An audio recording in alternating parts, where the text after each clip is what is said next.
We're loud and clear. He's the birthday snatching god with a rodent for hair. A Zen warrior master that's deadly from a chair. Using cookies and punani as fuel against his foes. He's eternally searching for the drugs and the sweet hoes. He has his chops, kicks, and hands-on belly flare.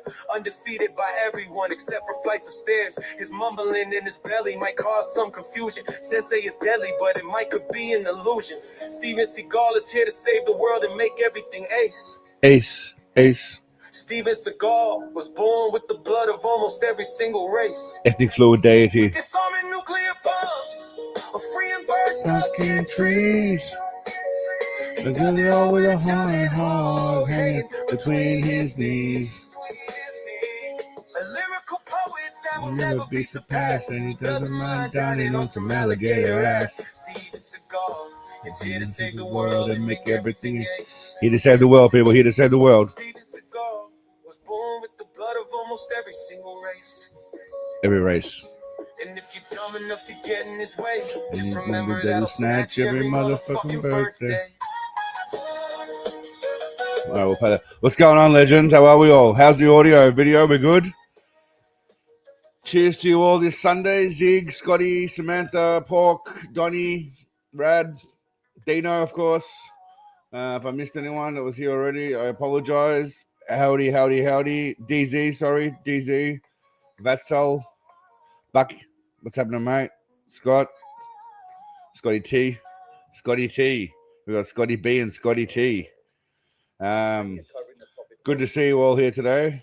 Hope we're all well. Let me just get back to full screen mode. All right, what's happening? How are we all this Sunday? Good morning, good evening. Well, it's 11 p.m. where I am, but good morning, good evening, whatever time of day it is for you.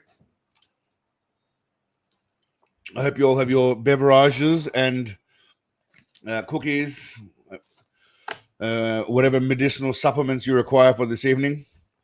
We've got a fair things cracking on, but I hope you've all had a great week. What are we? January 2025, coming to a close in about less than 2 weeks. That's how quickly time flies. Drunk, stoned, and horny. Well, Dino, that's the way to go, mate. It's the way to go. You can sort out. You just need to find some drugs and women, mate. Keep the search up. Just keep up the search. You know, don't give up. If Sensei's taught us anything, it's that it's a forever, eternal search for drugs and women. But okay, so the agenda for today. Well, I mean, the last video we did was on Chinty Candy. That's going well, which is nice. It's good to see that's getting some love. If I think about it just from a strategic point of view, the bullshito videos get way more love than any of the other videos. But I enjoy making all types of videos, which is where we'll get to tonight. We've got a premiere video tonight. It is a what's the word? It hasn't been finished yet. It's a little bit different. You'll see it anyway. We'll play that a bit later. I've got a few special videos involving Seagal that I made with my little buddy Sensei Skynet. I thought we'll give them a crack soon. Actually, I'll give you a taste of that. I'll give you a taste of what we got. Let's see. What are we going to go with? Let's go with this one. All right. Now, no, we won't go with that one. Actually, we'll go with. All right, we'll go with this. Now, I've started tinkering a little bit with my mate Sensei Skynet, and we are. Oh, hold on. Oh, you guys can't see shit. My bad. 1 sec. You can hear, but y'all can't see. That's on me. All right. Where's the check gone? All right, we're good. We can see now. All right. Now, as you can see now, I made my own version of Sensei Skynet dancing in Thailand, in a Thailand bar. And as you can see, I don't know what the outfit's all about, but just check it out and see where we go. It's a bit better quality than the other one.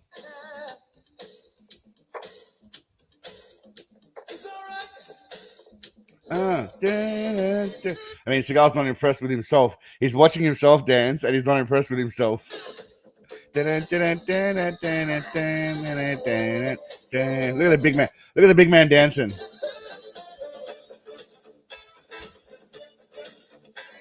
Isn't he majestic and graceful? Look at him. All right, so I didn't do the whole thing. I just did Seagal dancing. I didn't really care about the fighting. It was more about the dancing, and I think it's pretty. I think it's pretty sexy. I think he looks pretty handsome doing it.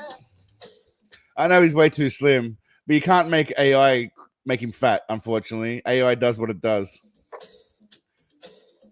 It's all right. Anyway, he's looking pretty. He's looking pretty funky. I mean, while we're here, we might as well just show. I mean, there's a few. I mean, while we're here, we might as well do it. We're doing it now. All right, we're just gonna do it now. This was a special treat, by the way. So anyone who voted for the special treat, well, this is it. Now this is Seagal in a K-pop band. I had a bit of fun putting Seagal in certain things, but this is Seagal in a K-pop band.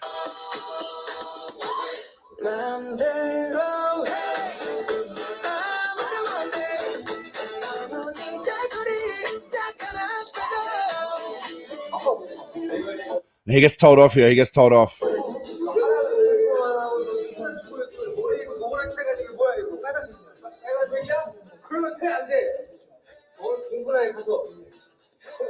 I think he ate all the cookies out of the cookie jar. I believe that's what he's being told off for.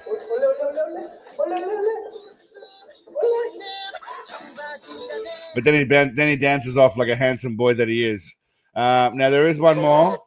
There is one more of Sensei Seagal dancing. Okay. Now this is him when he was younger. Now keep in mind right now that he's letting out his spirit. Remember the pose of this image, okay? Actually, I'll bring it up so y'all can see. Okay, so y'all can see. I'll bring it up so y'all can see. All right. Now remember this photo. Where are we? Crotch flexing baldy. That's what I called this photo. Now just remember the energy he's got. He's kind of leaning on one leg. Okay, he's leaning on one leg. He's got a certain energy that he's bringing here, and I think this video captures it. Rock your hips. I'm having cash, I can take your bitch. Beat it up, like this. Put it on, fresh fit, fly shit. She in love, and she stuck. She addicted. I'm sorry, man, but the facials kill me on this shit. Like drugs. All I worry about the two, bitch, I'm the one. She know what's up, won't stop till I'm done. I've been working. Well, we'll get to that in a second. Now, there's a couple of pieces of footage of him fighting, because as you know, he was a professional MMA fighter. But there is some footage of him making John Jones run for the hills. Now, anyone who knows Papa Seagal knows that he's well respected in the MMA. Now,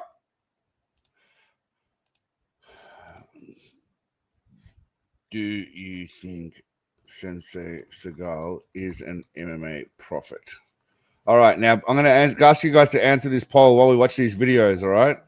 I need you guys to just answer the poll while we watch these videos. He was the original, exactly right, Rad. He was the original MMA fighter. Spot on. Bye-bye.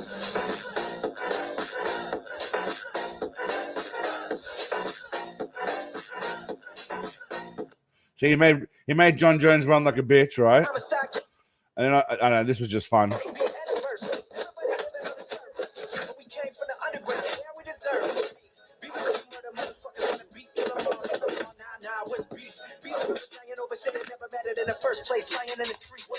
And that made me laugh because I feel like that's kind of what a Seagal movie would be like. But how are you, Kat? Good to see you. I feel like that's what he'd be like in a movie. He wouldn't let anyone hit him, but if they did, it wouldn't hurt him at all. Like, this guy takes the punches and doesn't even hurt him. It kind of reminds me of what Seagal would do if he was fighting.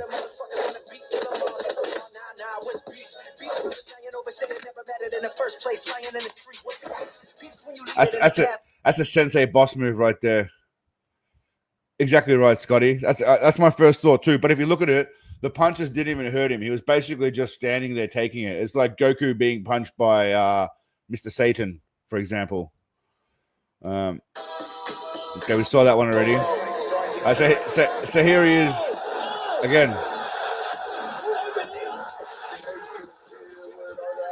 Big Daddy. Now, again, AI is kind of shitty, but it's still kind of cool just seeing Seagal's face do this kind of stuff. I'm not gonna lie, it is awesome. It is awesome. Now, on that note of Cookie's cat, some cat, yeah, cat.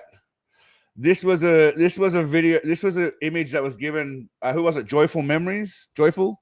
Shout out to Joyful. I think he made this on the. Thanks, Cat. You're a legend. There you go, Pork. You got one. Pork's in the house and he got one. Nicely done. Autistic Wolf. I like that name. Now, Joyful did a what was it? AI, I think, version of Seagal holding cookies, and I thought I'd feed it into a video generator, and this is what we got. So let's check it out. So that's him just chewing along on cookies. He's not actually eating them, right, on that one. But if you lead with this one first, I figure I should have played him in the other order. Hold on. I'll play him in the opposite order. Then we'll see how it goes. All right, ready? So we'll start off with this one. Thanks, Cat. You're a legend. Good old Porky. The Jest, I'm not sure about the Jest. Anthony Drossos, I know. Autistic Wolf, I'm not too sure about. The Jest or was, but yeah, thanks, Cat. You're a legend. Take it easy. Enjoy your Sunday. All right, so this is the big man. This is the big man in his natural element. Now, notice there's a tray over here on the right, on his right, sorry, on our left.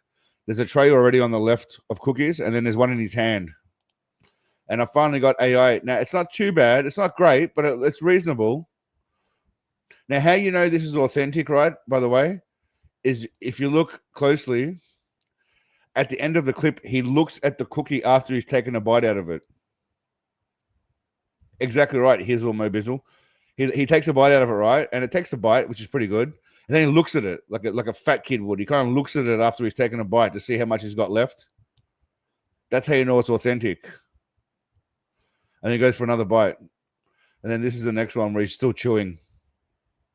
And then he looks for crumbs. But he's pleased with himself. I got to say, they were quite fun. They were quite enjoyable. What else we got? All right, we'll do that one. So, okay, so we've got a couple of videos. I've got partial video that we'll play later. I'm about through, probably halfway through, 3/4 of the way through. We'll play that later. Diana, good to see you. No problem. Spend time with the family. That's all that matters. Family is number one. Remember, you've always got a second family here for anyone, so don't stress too much. If your first family poo-poos you, you've always got a second home here. You're welcome anytime. Anyway, and have a picture of have a zoom in of Sensei Seagal's crotch, Diana, before you go. Before you go, treat yourself to a zoom in of Sensei crotch panties. It's a party. All right. Anyway, we'll let that one go now. You've had your fill.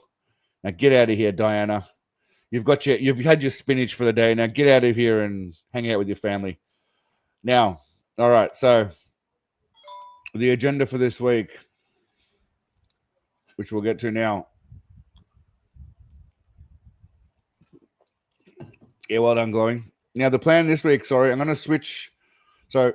Okay, so as of this Wednesday, I think it'll be Thursday morning, Wednesday night for me. Thursday morning for me, Wednesday night. I'll be moving all live streams to the second channel, which I'll also put in the description of this stream, and I will be pumping out next week on the main channel. I'm going to be keeping it separate. So I'm going to change.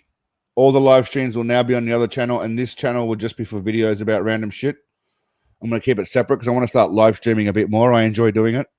And there's an endless amount of shit for me to live stream about, even within the sectors that I do, but even branching out into other sectors. So anyway, we'll see how we go. I don't want to muddy the waters. So I don't know if Samantha and Pork remember the link. If they could do it now, that would be awesome because, I can't be bothered doing that right now. But if they could, that would be great. But the Sensei, I renamed the channel Sensei Seagal Live. It was my Sensei Gravy Seal channel, which I had no idea what I was really doing. But now we're moving all lives to there. So, yeah, if you guys can chuck the link in the description for that channel, thank you very much. That would be awesome. All right, what else we got going? So we did all the AI ones already. I was going to save the AI ones for later, but y'all wanted that. All right, so we're doing that one. No, you're right, Pork. It wasn't you, Samantha, but she's not here right now. I'll find it in a minute. It's all right. I'll just go through what's happening first. So the AI videos, we've done that. So we'll check that one off. We'll bold that one and italic. Can you italic in this shit? No, you can't. All right. I've got a video that I've partially finished that we shall watch at some point within the next 2 hours. Oh man, so this is kind of off topic, right? But still hilarious nonetheless. What did I do with it? Did I not move it here yet?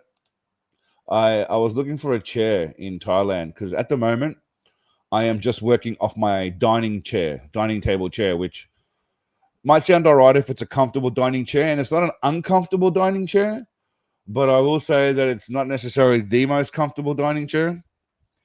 And all the chairs in Thailand are quite small because the people here are not as large as they are in height-wise or even girth or width-wise. They're not as big as the people are in the Western world. So all the chairs are quite low and my hips are getting shit. Anyway, long story short, this week when the YouTube sends over the cash, I'm going to go buy myself a chair that's a bit more comfortable. I figure the more comfortable the chair, the longer I can sit here in a row to make videos and stream. That's the plan.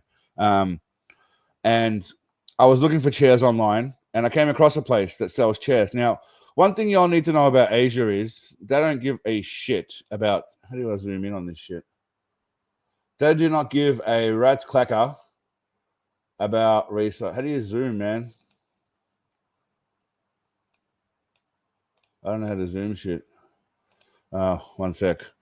They don't give a shit about well, I'll play you this for starters. We'll start off with this while I fix the technical bullshit in the background.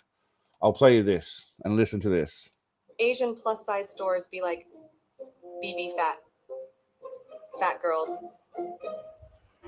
fatty fat girl, love calories, moo moo, Thai fat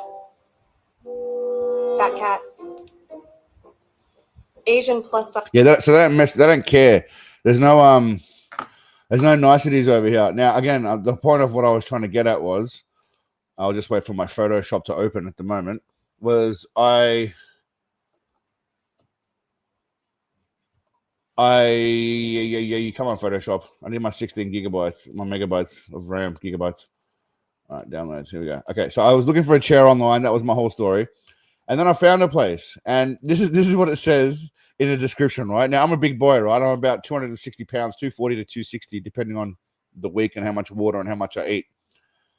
And I don't know if you guys can read there, but I looked up 2 different chairs and 2 of them, this one says here, chair for fat person. I don't know if y'all can see that or not. Let me get a rectangular shape for you all, if I can. Let's get the rectangle tool out. Chair for fat people is what it says right there. And then if you scroll down here again, they've reiterated again by saying fat person. Let's get rid of that. Fat person chair. I should do a line. That'd be a smarter move, wouldn't it? So here we've got chair for fat person, which we should recolor as red. And then here we've got a fat person chair. Bam. That's what Thailand, that's what Asian people think of white people and shit. That's all I'm saying. That's what Asian people think of fatties over in the West. But anyway, I digress. Chair for fat person. There's no messing around. But anyway, hopefully once I get that chair, I'll be rocking a bit more. That's the plan. Nah, they're chill as hell. They just don't mess around. I can only imagine what they'd call their own fat people over here, if I'm being honest. There you go. Samantha just dropped, I think, pork as well. I'm not sure. I think both of them just dropped the link to the new channel. So thank you very much. The second channel for streaming next week.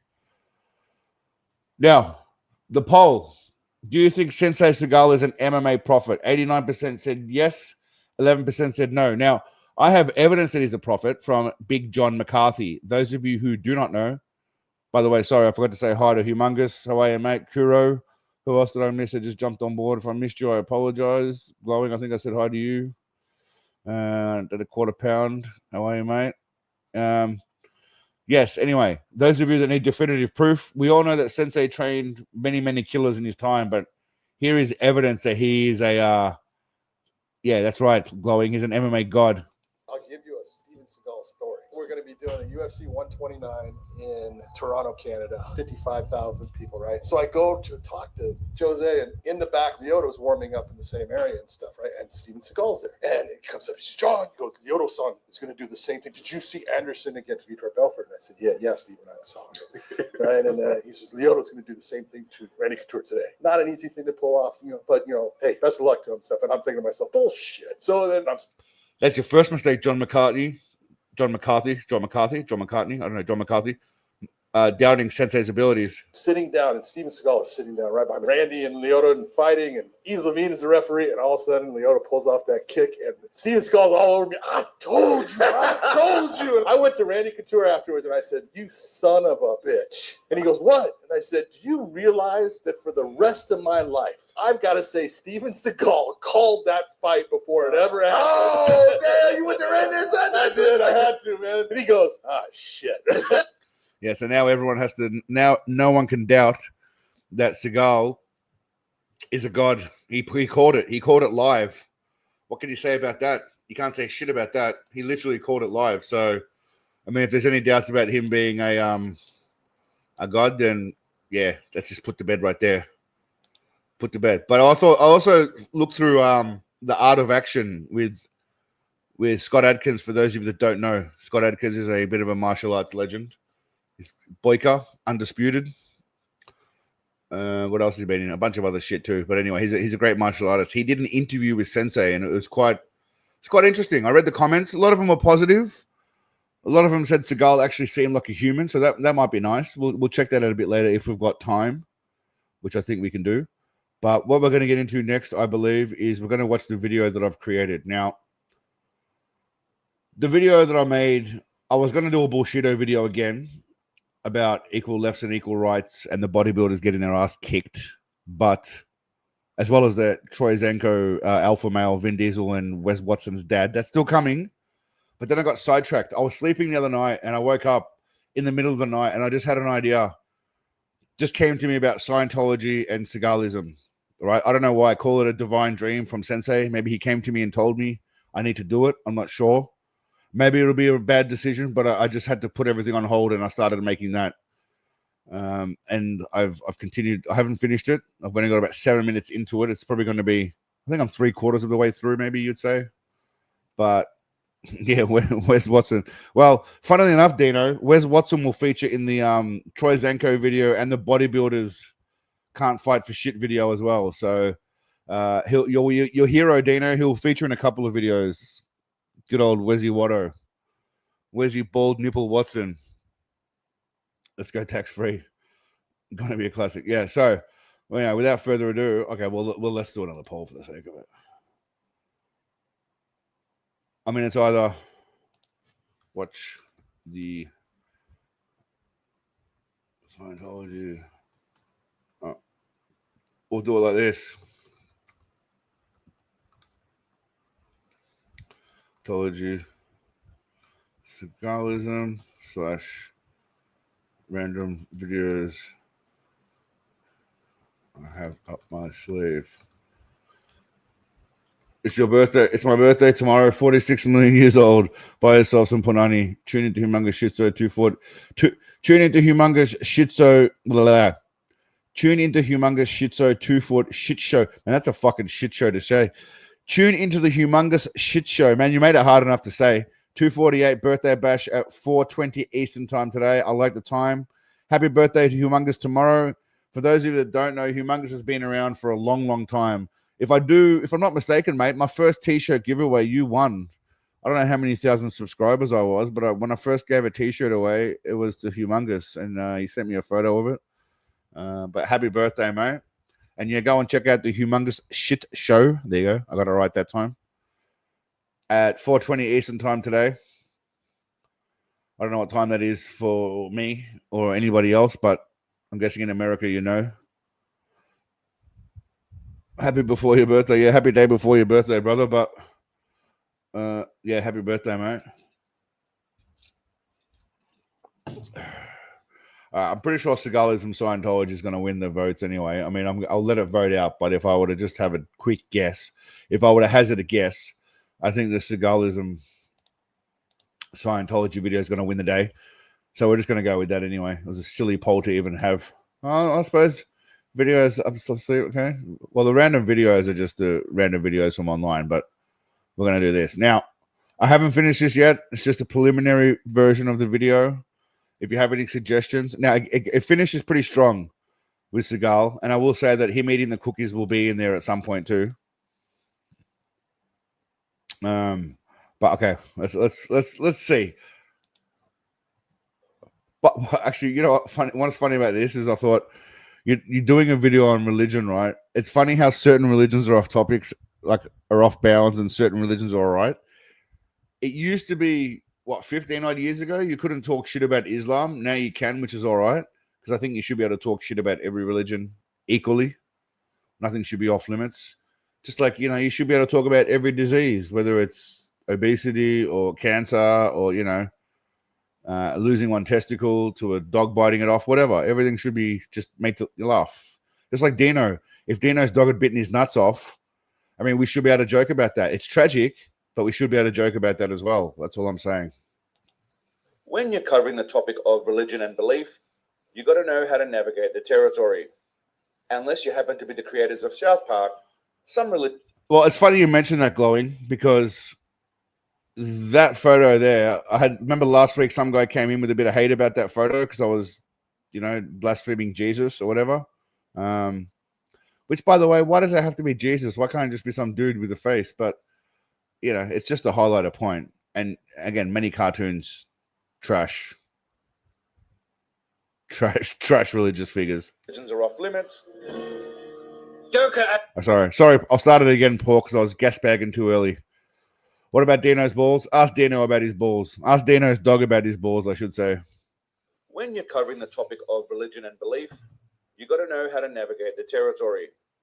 Unless you happen to be the creators of South Park, some religions are off limits. Durka Allah, Muhammad Jihad. Bagalah, Muhammad Jihad. And some are fair game. I'm not the reincarnation of L. Ron Hubbard. And Scientology is just a big fat global scam. Oh, we are gonna sue you!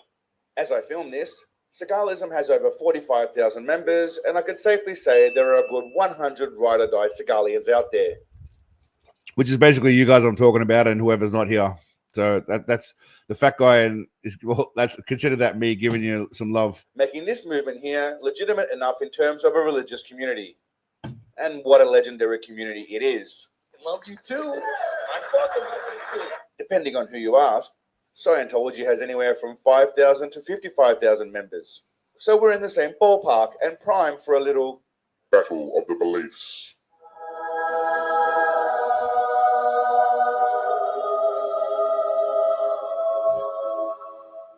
Now, I'm not here to poo-poo anyone's belief or religion, Bullshit, motherfucker! but I thought I'd use a comparison to highlight the power of Seagalism, beginning with the origins of Scientology and whoever they worship.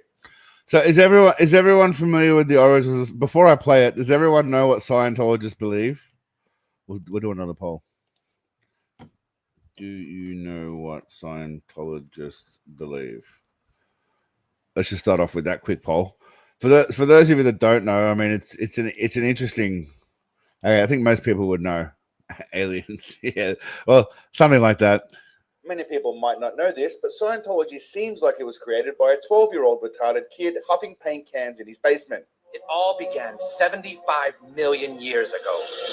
Back then, there was a galactic federation of planets, which was ruled over by the evil Lord Xenu. Salty! Xenu thought his galaxy was overpopulated, and so he rounded up countless aliens from all different planets, and then had those aliens frozen. Xenu. I'm interested. Tell me more. The frozen alien bodies were loaded onto Xenu's galactic cruisers, which looked like DC-8s, except with rocket engines. The cruisers then took the frozen alien bodies to our planet, Earth, and dumped them into the volcanoes of Hawaii. Do you realize how retarded that sounds? The aliens were no longer frozen. They were dead. I mean, this is all what they believe, by the way. Not just what South Park says. This is what they genuinely believe. It's kind of hilarious, right? The The souls of those aliens, however, lived on and all floated up towards the sky. But the evil Lord Xenu had prepared for this. Xenu didn't want their souls to return, and so he built giant soul catchers in the sky. Is it any more retarded than the idea of God sending his son to die for our sins? The souls were taken to The thing is, they don't really tell people the story until later on, until they get to a certain level. So most of them don't know this shit. a huge soul brainwashing facility, which Xenu Yeah, exactly right. What Kuro just said. Exactly right, Kuro. Exactly what you just said then. had also built on Earth. There, the souls were forced to watch days of brainwashing material, which tricked them into believing a false reality. Is it any more retarded than Buddha sitting beneath a tree for 20 years? Xenu then released the alien souls, which roamed the Earth aimlessly in a fog of confusion. At the dawn of man, the souls finally found bodies which they could grab onto. They attached themselves to all mankind, which still to this day causes all our fears, our confusions, and our problems. Yeah, it's way, way more retarded. It wasn't a 12-year-old kid, but definitely still came from a mongoloid in the form of L. Ron Hubbard, the man who still holds a world record for most science fiction books ever written. Okay, so if you're just thinking about it logically, right? I mean, let's just go through this. Okay, so you got a bloke who created this whole story, who created this whole religion, right? Who has allegedly published about 1,000 books, of which most of them are science fiction based books. So a man who's known to hold the record for the most published works by one person, then goes on to start a religion about what his original book was Dianetics and how to, fix your mind, mental health, which is bullshit. And then from that, it evolved into creating Scientology, which is now a multi-million-dollar cult. Some of you might know. Sorry, religion, I should say religion. I don't want to get sued for defamation. Religion. It's a genuine religion created by this guy who's a science fiction writer and lied about his military or naval background, which sounds a little familiar regarding another individual we might know, but Sure, that's just a coincidence and has no bearing on the whole alien story. Xenu. Seagalism, on the other hand, was founded by a different retard that is I. A simple bloke who wants to unite the world around a unique, one-of-a-kind, let's call him biological matter. Thank you for being interested in what we're doing here, and hopefully we'll be able to continue to do things that are a positive influence in the world. To be a Seagalian, you must appreciate the wisdom and aura of a one Stephen Frederick Seagal, aka Sensei Sausage Fingers. Hey man, Steven Seagal here. He's a movie star. Quickly! There are no aliens involved, but there is solid evidence to suggest Lord Seagal was immaculately conceived from the jizz of almost every single ethnic group on Earth. he is handsome. I mean, he is a bit of a rugged beast. If you just look at him, Jesus never banged anyone. Neither Seagal. He just has babies that just come from inside his balls. Okay, here's a list of all. So I asked those of you who don't know, there's a new Google AI thing that has a real-time streaming buddy you can talk to. So I asked my buddy about the ethnicities of Steven Seagal, and he got it wrong. I had to suggest a few to him. And then he said, yes, it appears as also claimed this and that. So this is what AI has to say about, Google AI. Lord Seagal was immaculately conceived from the jizz of almost every single ethnic group on Earth. Okay, here's a list of all the ethnicities Steven Seagal has claimed, including those we've already mentioned and any others I'm aware of. Russian, Mongolian, indigenous, which is a very broad term. Native American, Italian, French, Asian, again, a broad term. It's worth noting that the specific details of these claims and whether they are all accurate have been disputed. It's funny how even the AI somehow knows that even though he's claimed all these things, none of it has actually been confirmed, which is hilarious. A t-shirt with "Don't come too quickly, mama." Yeah. Don't come too hard don't come too hard when you get home. Don't come too hard when you get home, mama. Don't come too quickly. Yeah, we could do that. Italian, Somali, and black. Yeah. I haven't seen Battlefield Earth, but I heard it's trash with John Travolta. Anyway. He isn't even aware there is a whole cult community dedicated to his magnificence and brilliance. For him, being the first private citizen to disarm a nuke is nothing but a simple act. I would say no. He has been labeled the reincarnation of a 17th century treasure revealer by Buddhist monks who almost surely didn't kiss kids like the Dalai Lama. Then I think the final day here also.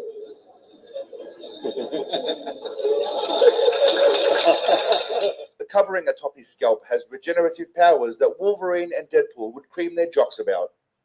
I am soaking wet right now. He was married to Miyako Fujitani in Japan, And then wed Adriana LaRusso while still married in Japan. Plus, It's alleged he was cheating on both of them with Kelly LeBrock. Now say what you will, but the man was a punani pounding legend, and all of the above are examples of a divine, otherworldly creature. It is imperative that every good religion have a celebrity to endorse and sell the message to the masses. So obviously, I'm just trying to paint a picture, right, about Seagalism and Scientology. And honestly, if you I haven't finished the video yet, but just looking at it so far, if you were just watching this as an impartial observer who wasn't part of Seagalism, but was just watching it, which following or which religion or which belief system would you think is the more batshit crazy? Honestly, thus far we've got Scientology, aliens, all that kind of bullshit, and then you've got Seagalism just based around a man who, you know, has disarmed a nuclear bomb. Apparently, he's bedded some hot chicks that are way, way, way out of his league. He was successful in Hollywood, way, way, way above his talent. I don't know what do I need to go on? I mean, which one is more credible if you think about it? Scientology has the completely sane and not batshit crazy Thomas Cruise Mapother IV, also known as Ethan Cahunt. I'm just telling you right now. Okay? Just put your manners back in. Tommy boy. Oh, Cruisy boy? Well, yeah, he's Tom Cruise, so this stuff. These are the times now, people. Okay? These are the times we will all remember.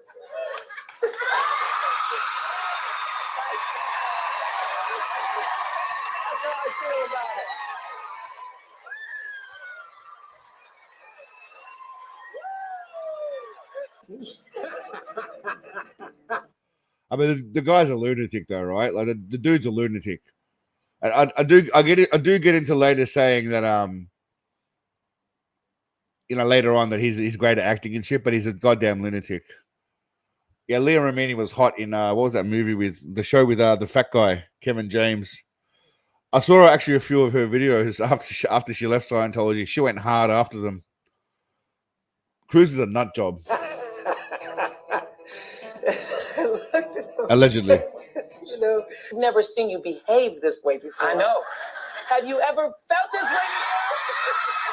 You're stepping over a line now. You're stepping over a line. You know you are. I think you know that I am there for you. And I do care so very, very, very much. Tiny Tom Cruise from what was it Family Guy? Tiny Tom Cruise is the best. Was it Family Guy? It was Family Guy, right? Tiny Tom Cruise. Look at his eyes in this laugh scene, right? Just check out his. I know it's shit quality. I couldn't find a better quality pick, but look at his eyes. They just look a bit crazy.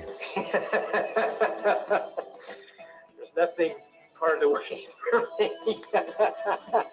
It's just... Tom got them crazy eyes. Anyway, I haven't quite finished. I'm maybe halfway through that. I do get to the point where I sell Seagalism about the cookies and the drugs and women. Obviously, I mean that is a core fundamental of our following. Is the cookies and the snatching of birthdays, but I haven't quite got there yet. I will finish that off hopefully tomorrow and release that tomorrow evening, or let's say within 24 hours, ideally, depending on how tomorrow goes with the hospital with Mrs. Sensei. But yeah, so that's what we've got so far. But yes, I do look like Sensei. That is the whole point, my friend. That is the whole point of leaning into the similarities between myself and him. Funnily enough, the new website that I've got, which is the Spreadshirt website, won't allow me to have certain designs How do I goddamn see the damn site? Won't allow me to have certain. Oh, there it is. Oh shit. Won't allow me to have certain designs because it's copyright infringement. So this website is where you can get certain things. Let's say like, I don't know, a mug or a beanie or whatever. And this is for mainly American people because it's a lot cheaper because this is all coming from America. Whereas the shirts, honestly, the shirts I get made in Thailand, the shipping costs almost as much as the shirt does to make. Shipping from Thailand to the USA. So this is just an alternative option. I've gone for the premium shirt, but it's just an alternative option to have a teddy bear, have a hat, a beanie, a mug. There's shirts as well, obviously. But I couldn't put the faces of them. Now I still do have those other shirts available on the other link at the Etsy website, which is on the link. But anyway, if you feel like getting yourself a stuffed doll or a let me tack up shirt, check it out. But anyway, it's a bit annoying. I couldn't put the old designs on, but it is what it is. Now, oh shit, let's move that fucking thing out the way. Fat person chair's done. Yeah, I saw an interview with Seagal and Scott Adkins, which I thought we'd watch, which was pretty interesting. I'm not gonna lie, it was pretty damn interesting. He seems somewhat normal. Now I ended up downloading it, and everyone knows Scott Adkins, so I don't really need to give him credit other than saying, "Hey, Scott Adkins, everyone go watch Scott Adkins' channel. It's at Scott Adkins on YouTube." It's called The Art of Action, where he interviews someone from a martial arts movie background. And this week, in this episode, which is a while ago, he did Sensei Seagal. Many of you probably haven't seen it, but he did Sensei Seagal.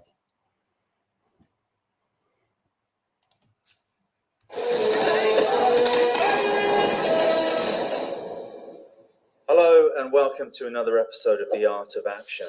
Today, I'm very honored. So for those of you that don't know, this handsome gentleman here is Scott Adkins. He is an actor, a martial artist, and he interviews people. Today, I believe he has on Big Papa Punani Snatcher, and we'll see what it has to say about movies. Very good, so happy to see you. I mean, it looks like the hair's really tight on Seagal at this one. See you again, actually, and nice to be on your show. The goatee's looking sloppy. His head looks often quite large. Now, I've got a large head too, but I've got quite broad shoulders. So the large head kind of gets, it's all right. He doesn't have broad shoulders, so I don't think he's ever done weights in his life. I don't think he's ever hit a gym in his life. So he's got that grimace pear shape.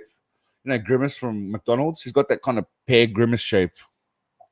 You are undoubtedly one of the most recognizable martial arts action stars on the face of the planet. In the early 90s, your 5-film run with Nico, Hard to Kill, Marked for Death, Out for Justice, and Under Siege. Those 5 movies saw you soar to the top. They were great movies. Let's be real. Those first 5 movies were awesome. Even if it was he just happened to be in those 5 movies, but at that time it was the shit. Of Hollywood have become one of the biggest action stars we've ever known. It's an absolute pleasure to have you on the show. Thanks again, Stephen. Thank you, brother. Thank you. So what we normally do is I'll ask my guests what their... I mean, I don't know where he's doing his little live stream, probably from a hotel room, but his background looks about as shit as my background does. Scott's background's not great either, if we're being honest. But my background, Seagal's looks about as shit as my background does. Martial arts background is, but I know that your martial arts background is absolutely huge. But what I'd well, that's in line with his belly. Really love to know is I need a soundboard. I need to create like a soundboard. I don't know how to do that shit, but I need to create a soundboard where I can just like click a button and it does like noises, like a Seagal fart or a quickly or a cookies or something, like a soundboard. I'll have to work that out. Take it easy, Scotty. Have a good one, mate. It's how you became the first white man to teach Aikido and have his own dojo. Now listen to this. In Japan. Am I right in thinking that? Yeah, I mean, I'm not white, but... He's not white. He has to clarify that, by the way. Just so you know, he has to clarify that. Okay. Non-Japanese. Yeah, my mother was American Indian and my father is a Russian Mongol. So he's just for some clarity there. His father was Russian Mongol, which he's kept to that. He's kept to that story. His mother at one point was Italian, had some French. His grandmother was Native American, which I'm assuming now he's from his mother's side. His grandmother from his mother's side must be Native American. But he's not white, all right? He's just clarifying. He's not white. Asian, I don't know, white, but just white, but thinking that. Yeah, I mean, I'm not white. He's not white, all right? Okay. Non-Japanese. Yeah, my mother was American Indian. Well, technically, if his grandmother's Native American glowing, then his mum, to some degree, has to be Native American. His grandmother was pure Mohawk, apparently. Pure Mohawk, if I'm not mistaken. But I don't know. So some part of his mum has to be, yeah.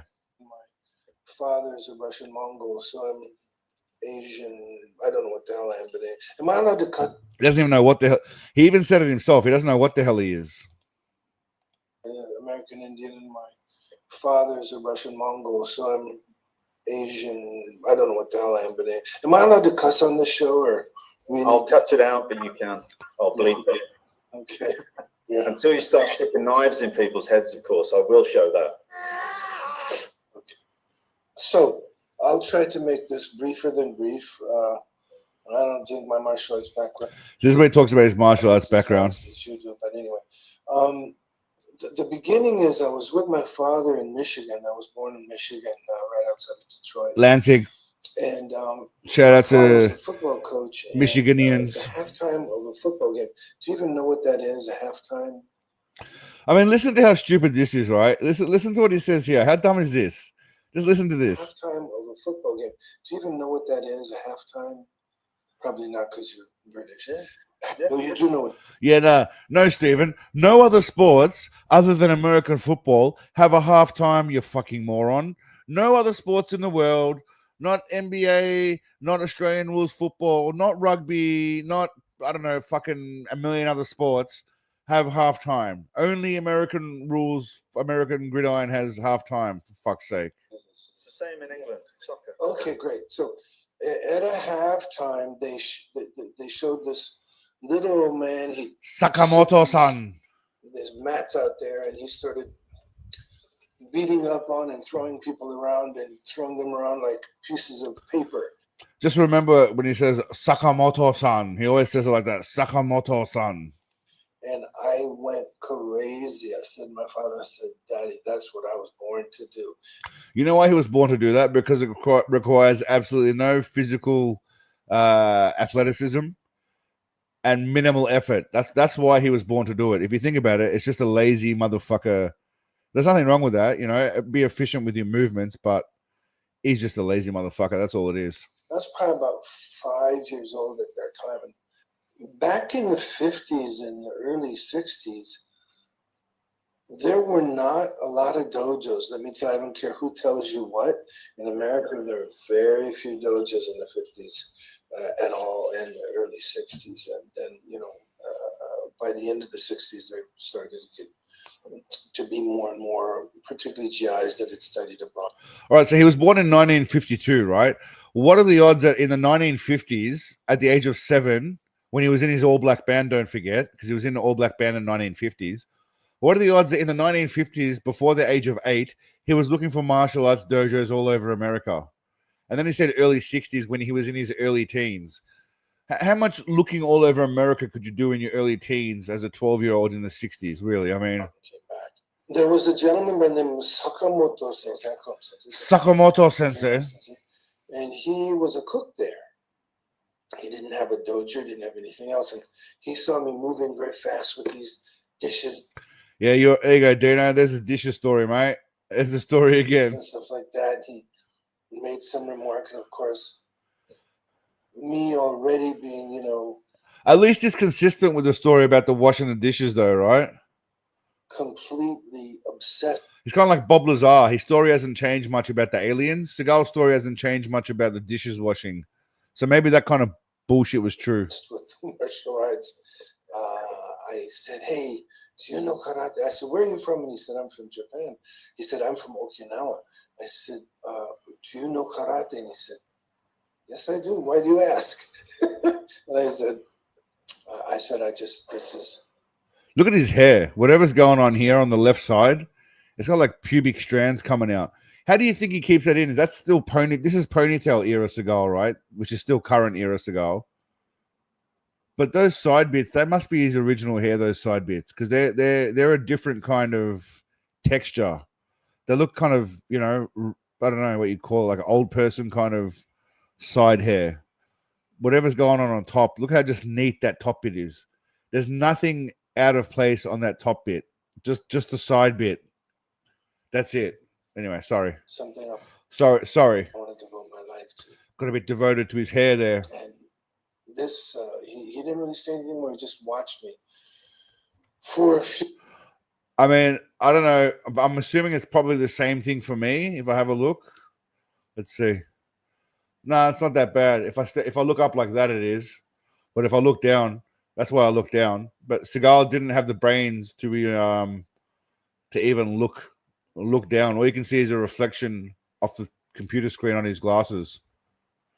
You can't even see his eyes. Weeks, and then I once asked him. I said, "Is there any way you would teach me karate?" And he said, "Yeah, karate. I'll let you come to my home, or every Thursday night and Saturday afternoon you can come." But okay, I tell you what. Sorry. On that note, I'm just gonna. Have you seen the Voice interview? Now, this is not the View. This is the Voice.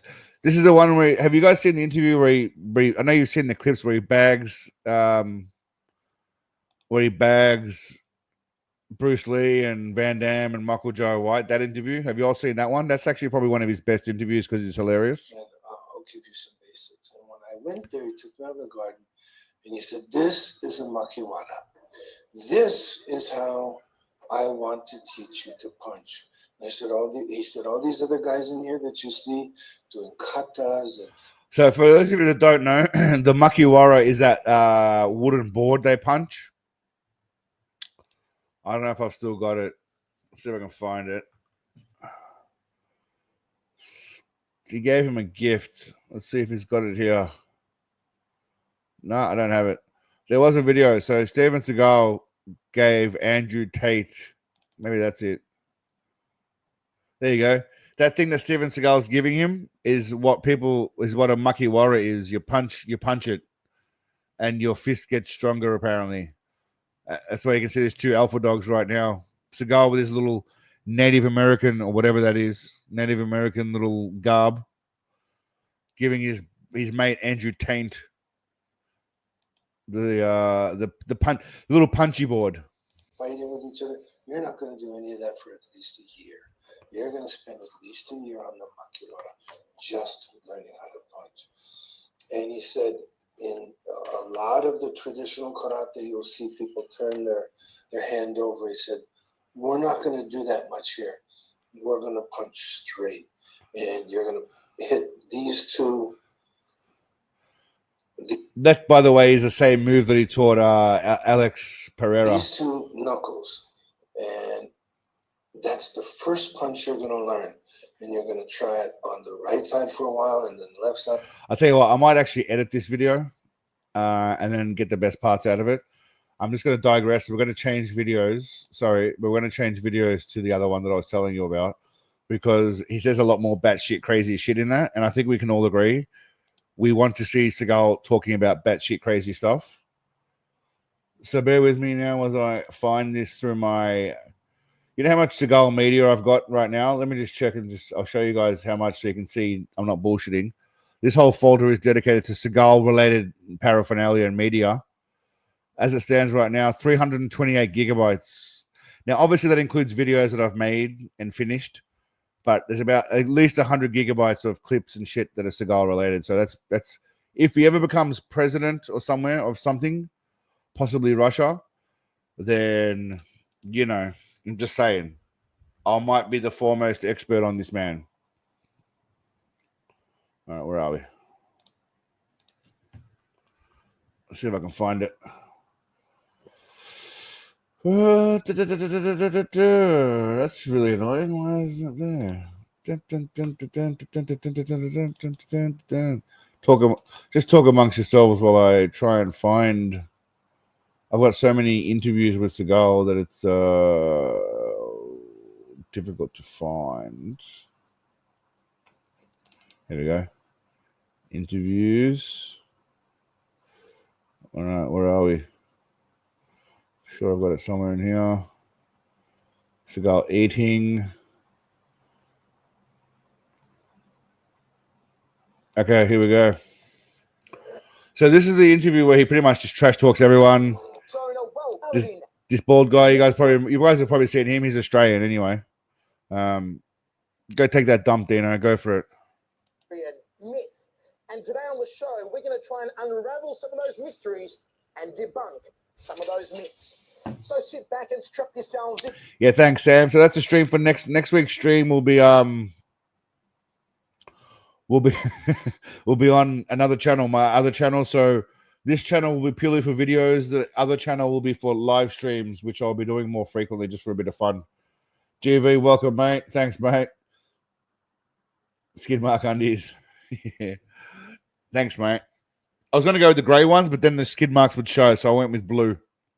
Otherwise, it would be too dirty.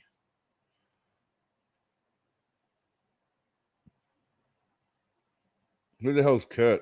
For the longest interview ever conducted with Steven Seagal in his entire career. Welcome to another This guy looks like a WWE wrestler. episode of The Voice Versus. Steven Seagal, thanks for joining me on The Voice Versus. It's an absolute pleasure. Now, but you got to check out. This is where a lot of my clips come from. With Seagal talking, mumbling, stuttering, stumbling, saying a bunch of really stupid shit. Began practicing Aikido. You shifted to Japan. Can you tell me how you first became involved in Aikido? Because it does intrigue me that Aikido developed by the Japanese by a much shorter man, Morihei Ueshiba. He is consistent. He is consistent about the washing the dishes story. I'll give him that. Right, he is consistent about that. And you yourself, about 6'5", larger individual. How did it come to be Aikido that was your chosen art? 6'5", he's probably 6'3" to 6'4". Larger individual meaning fucking fat bastard. That's what he's saying by larger individual.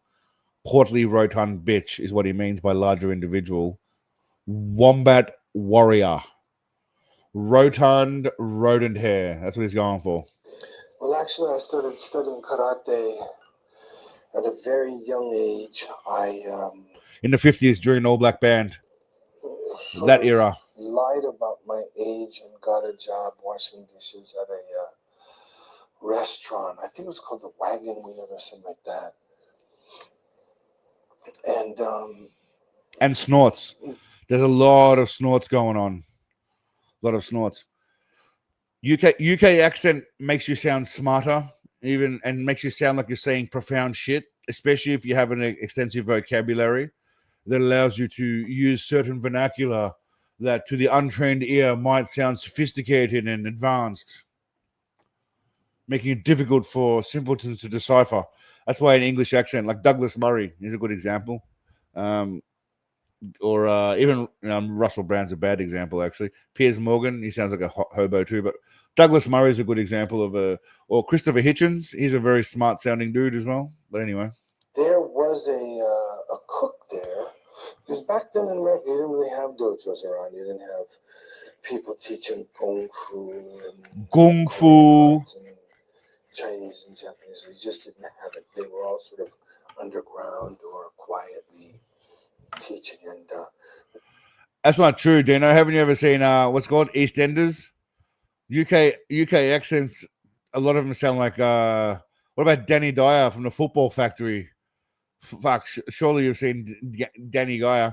What about Kung Fu? One of the cooks there was a guy called Sakamoto Sensei, and he was a Shotokan guy and an Okinawan shooting guy. And he saw that when I was washing the dishes and moving around that I moved very fast and loved the... Just imagine that you're washing dishes, right? And someone thinks, wow, the way that kid moves while he's washing dishes, that means he could be a deadly ass motherfucking ninja. Martial arts. And one of the other guys in the kids, I didn't know what he was. He was a Mexican guy who claimed to be a boxer. And, Oh, here we go. you know, he was one of these kind of controversial guys that loved to talk about how great boxing was and how great he was. And anyway, Sakamoto Sensei decided to take Bender's wing in. Sakamoto Sensei took him under his wing, and basically what happened was the first fight he ever had was against that Mexican boxer, and then he couldn't take that, he couldn't handle that shit anymore. So Teach me. I had asked him over and over again if he would, and then I ended up learning from him karate, the basics. It was mostly Okinawan, and then I studied from him for many years, and then finally found someone who could teach me Aikido. I was very interested in Aikido. As you know, I had met Demura Sensei and some of the Gilmoras, I love when he puts his ethnic voice on. Doesn't matter what country he's talking about. It doesn't matter. It doesn't matter. You know, that would be the equivalent of me every time I'm talking to a Thai person. If I just, or a Chinese person, I just like, oh, hi, hi, hi, hi, hi, with my accent, yeah, to a Chinese, hi, hi, hi, hi. Or if I go around to a black person, like, oh, yeah, man, yeah, I want to order the Big Mac, man, from McDonald's, man.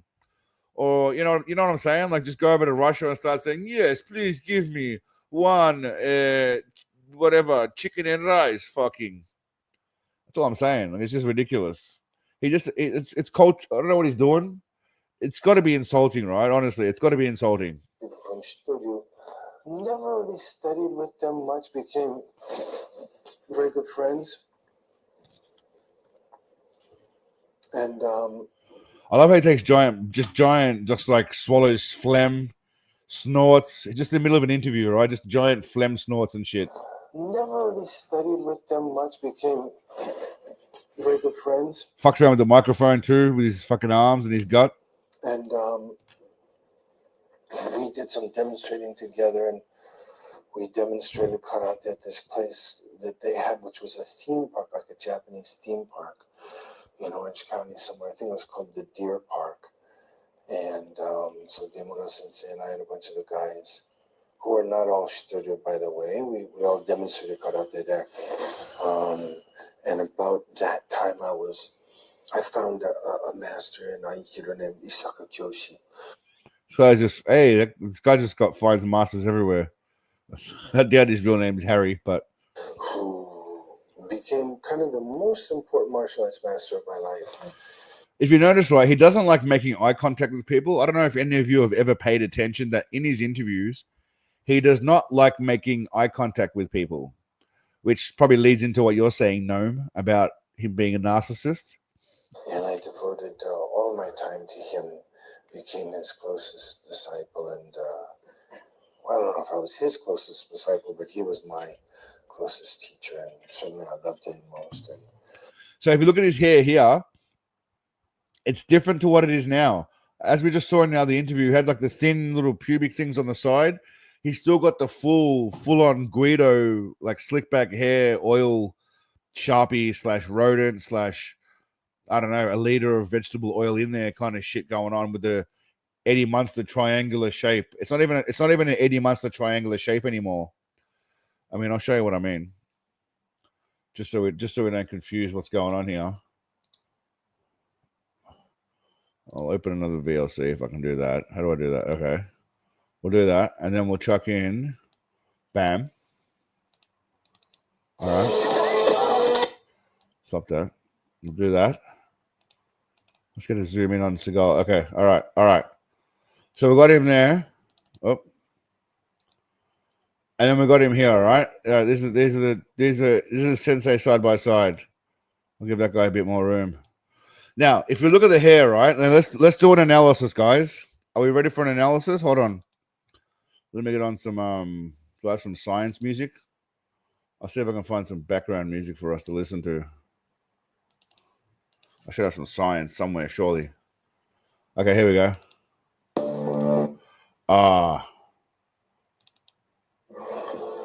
That's annoying. I got too cocky, man. we demonstrated karate. We wanted to transcend just in that way. Didn't. I don't know what we're up to, but all right.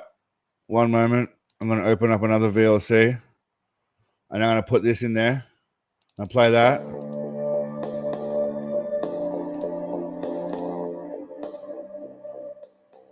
All right, we need background music, all right? Now, because we're studying some real scientific shit here. If you look at his hair on the left, see how it's lost a triangular shape? What's that all about? On the right here, it's got a very, very obvious Eddie Munster kind of triangular peak. That's gone. How did that go? How did it go away? How is it now more of like a McDonald's M? He also must have had something done to his forehead because he's got like no wrinkles on the left here. He's got less wrinkles on the left than it does on the right. Turn that down a bit. All right, so we've got some science music in the background as we're talking. Again, the pubic things on the side are a bit thicker. There's no pubic things. It's all slick here. No goatee, obviously, but I don't know. It just looks completely different, right? What are we doing here? You reckon his face stretched out? Could be. I mean, he was looking quite portly back then anyway, if we're being honest. But yeah, it's different. He's got, again, more of an Eddie Munster, more of a McDonald's thing going on. It's weird. And the goatee, obviously, the goatee makes him look a lot more sloppy as well, unfortunately, but that's all I'm saying. Anyway, all right. That was a lot of effort to get all that shit going, like science, background and shit. Anyway. Know him. And then soon after that, he became ill and wasn't teaching much. And soon after that, he passed away. But I did. Doesn't look the guy in the face ever. Like no eye contact. Friends with the guys that I thought were his closest students, and I felt that the mystical things. The thing that I found the most interesting about those times was, Osei wasn't talking about put your left foot here and your right arm here and. Sounds like Twister, bitch. Sounds like Twister, not karate. Flip the guy this way and punch him that way. He was really talking about mysticism, and he was a kind of a priest in this place called Omotokyo, and he was the student of Deguchi Onisaburo Sensei and Deguchi Nam. He really likes saying his little Asian words. Deguchi Nam, he was his teacher, and she was still alive, and I went there to study from her, which I did do. Good for you, buddy. Good for you, buddy. The mystical things that I did do. Teaching that nobody else seemed to understand because they weren't really interested in that. They were interested in learning how to fight. So that was my beginning. Of course, no one else could understand, but one person could understand. You know who that one person is, obviously. I don't have to tell you guys who that one person is. One person understood. In that way. What were some of these mystical things that O-Sensei was trying to accomplish that you wanted to learn? Because I remember you said in an interview once you wanted to transcend just the physical training of Aikido and learn the mystical side as O-Sensei had taught. Well, I mean, I've been doing the martial arts for 40 some odd years now. And how do I keep my bald? How do I keep my bald? Bam. No, I'm gonna let my hair free. I'm gonna let it out. It's a bit shiny though, right? That's the reason why I usually cover it up. It gets a bit shiny. See, it's pretty shiny. Is it too shiny? We'll leave it for tonight, then. That shit does suffocate my head, by the way. Durag Seagal does suffocate my head sometimes. But anyway, back to the great man and his triangular peak. 50 years, I could say, huh?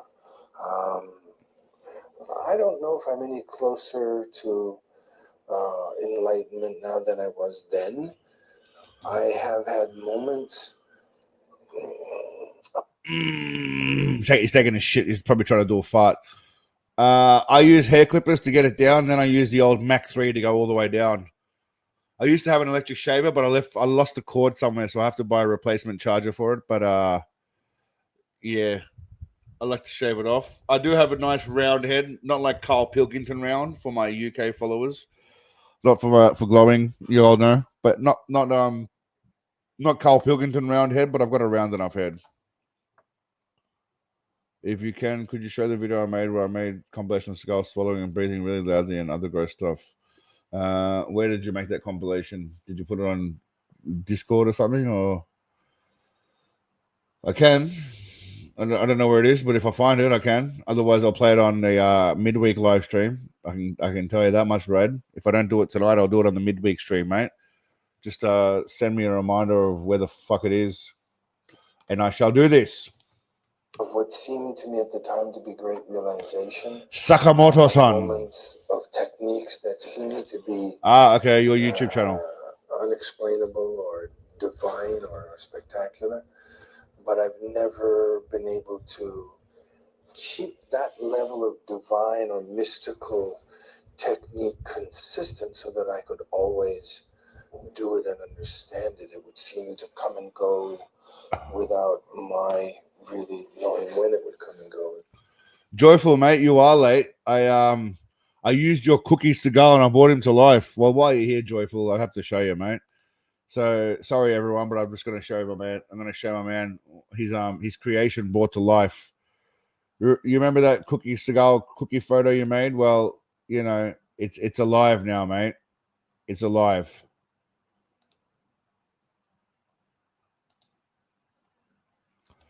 Those of you that may have been here already, you may have been here already, you may not have, but Joyful made some AI video Seagal eating cookies, and I then made it into he made images. I then made it into a video, a little 5-second video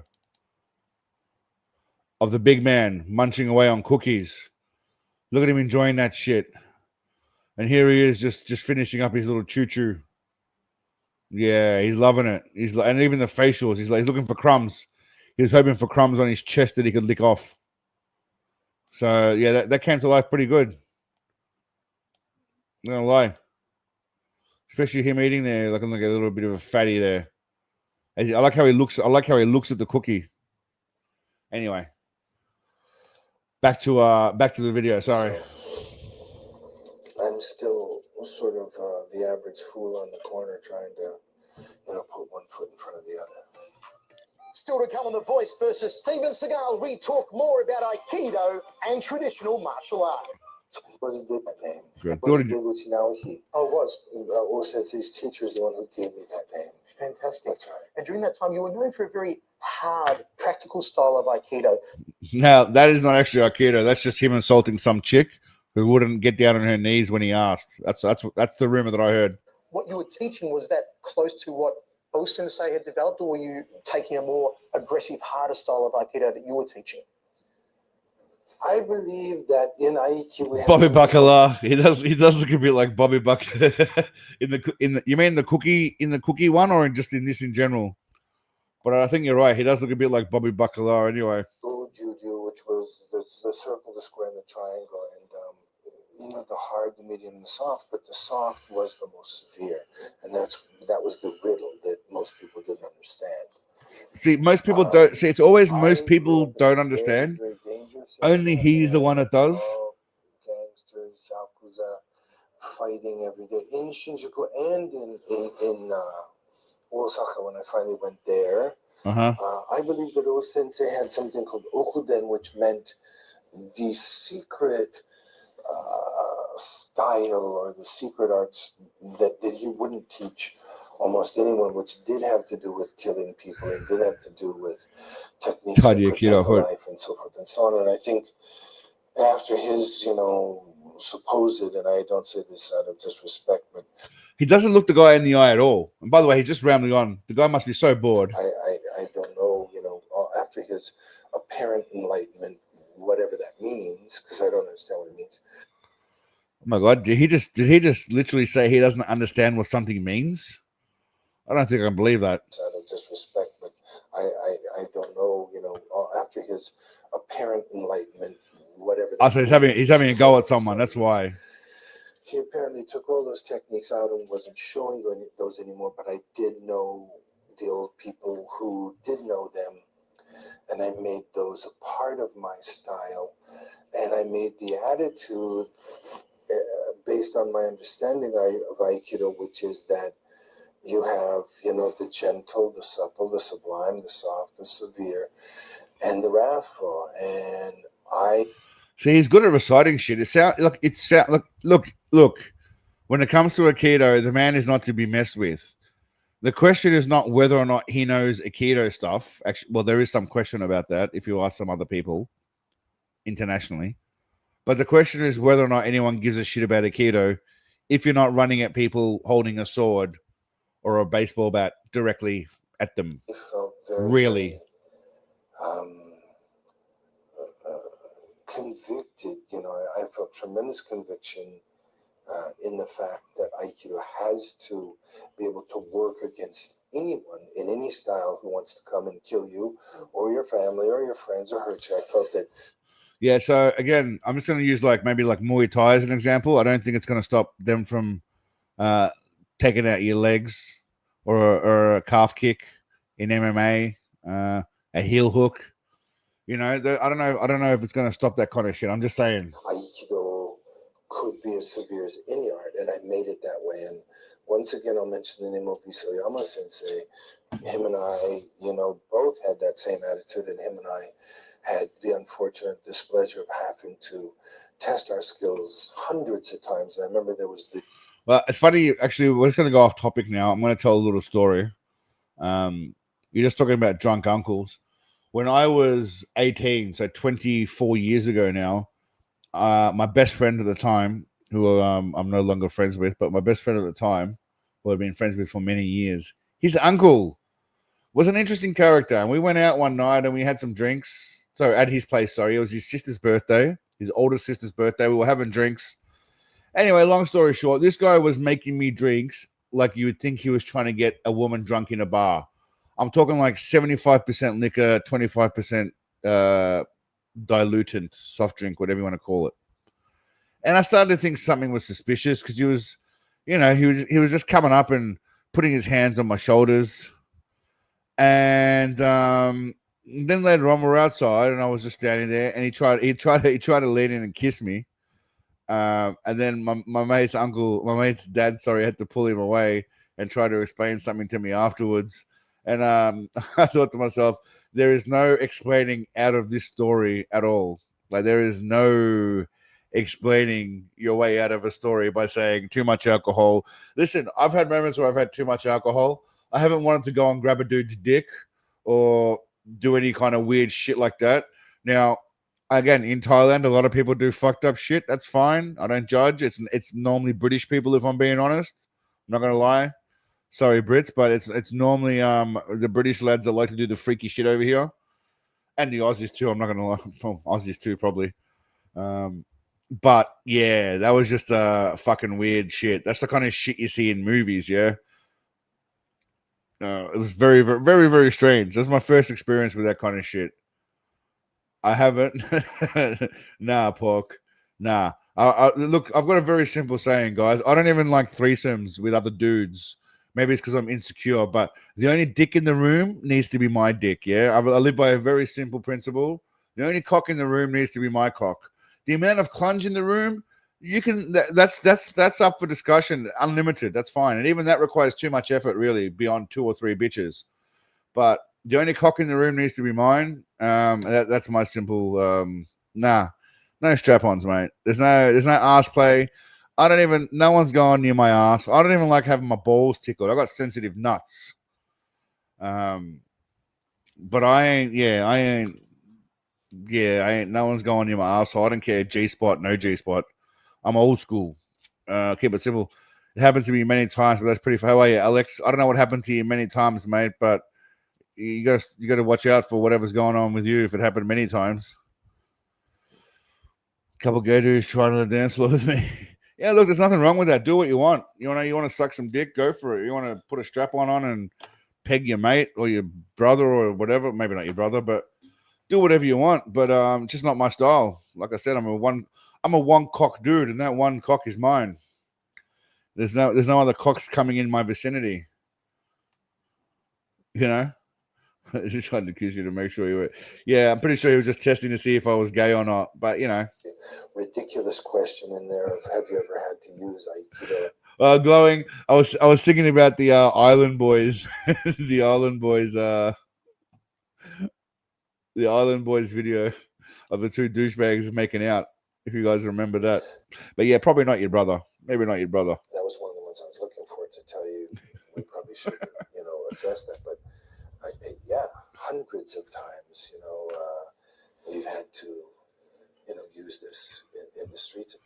Pork, what kind of question was that, man? if two straight guys fuck, are they gay? Why would two straight guys fuck? If two straight guys are fucking, they're not straight, bro. I'm gonna just drop some truth for you right now. If two guys are fucking, no part of them is straight, and definitely not 100% of them. Maybe like 50-50. That's what's going on right there. That's the easiest answer to that. And that's how you know what works and what doesn't. I was going to say, it must give you a sense of satisfaction, though. Even though you don't want to use it ever for self-defense, you hope you never get into that predicament. It must give you a sense of satisfaction to know that what you are teaching and what you have learned works. It's not satisfaction. Forgive me for contradicting it, but it is.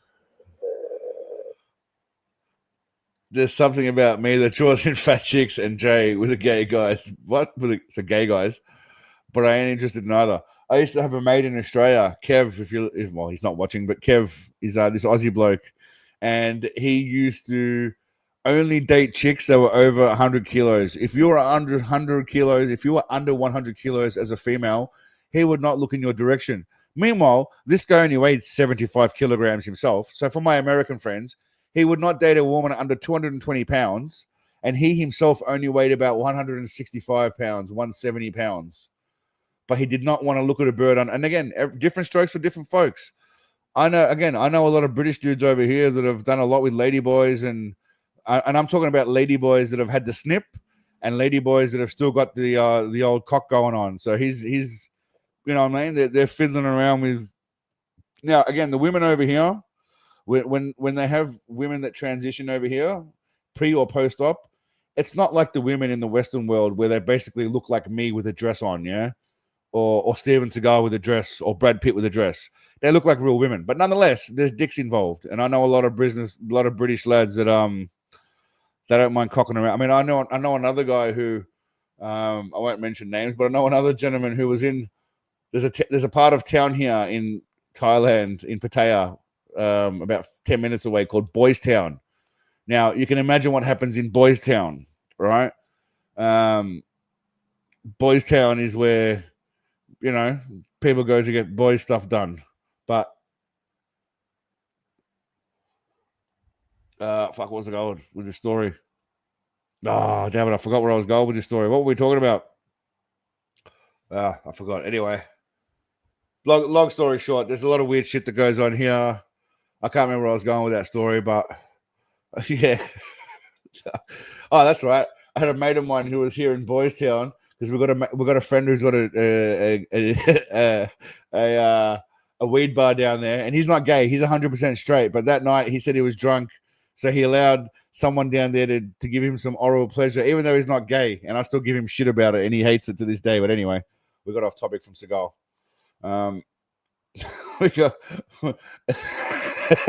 Anyway, we got off topic from Seagal. Back to drugs and women. How the hell did we get on the topic of ladyboys, by the way? And Pork. It's your fault, Pork. Pork started all this, by the way. Samantha, I think you need to ban Pork for asking a stupid question about whether or not two straight guys fucking is gay or not. Yeah, don't worry, I'm stopping. You guys made me discuss this topic. It's Pork's fault. Ban Pork.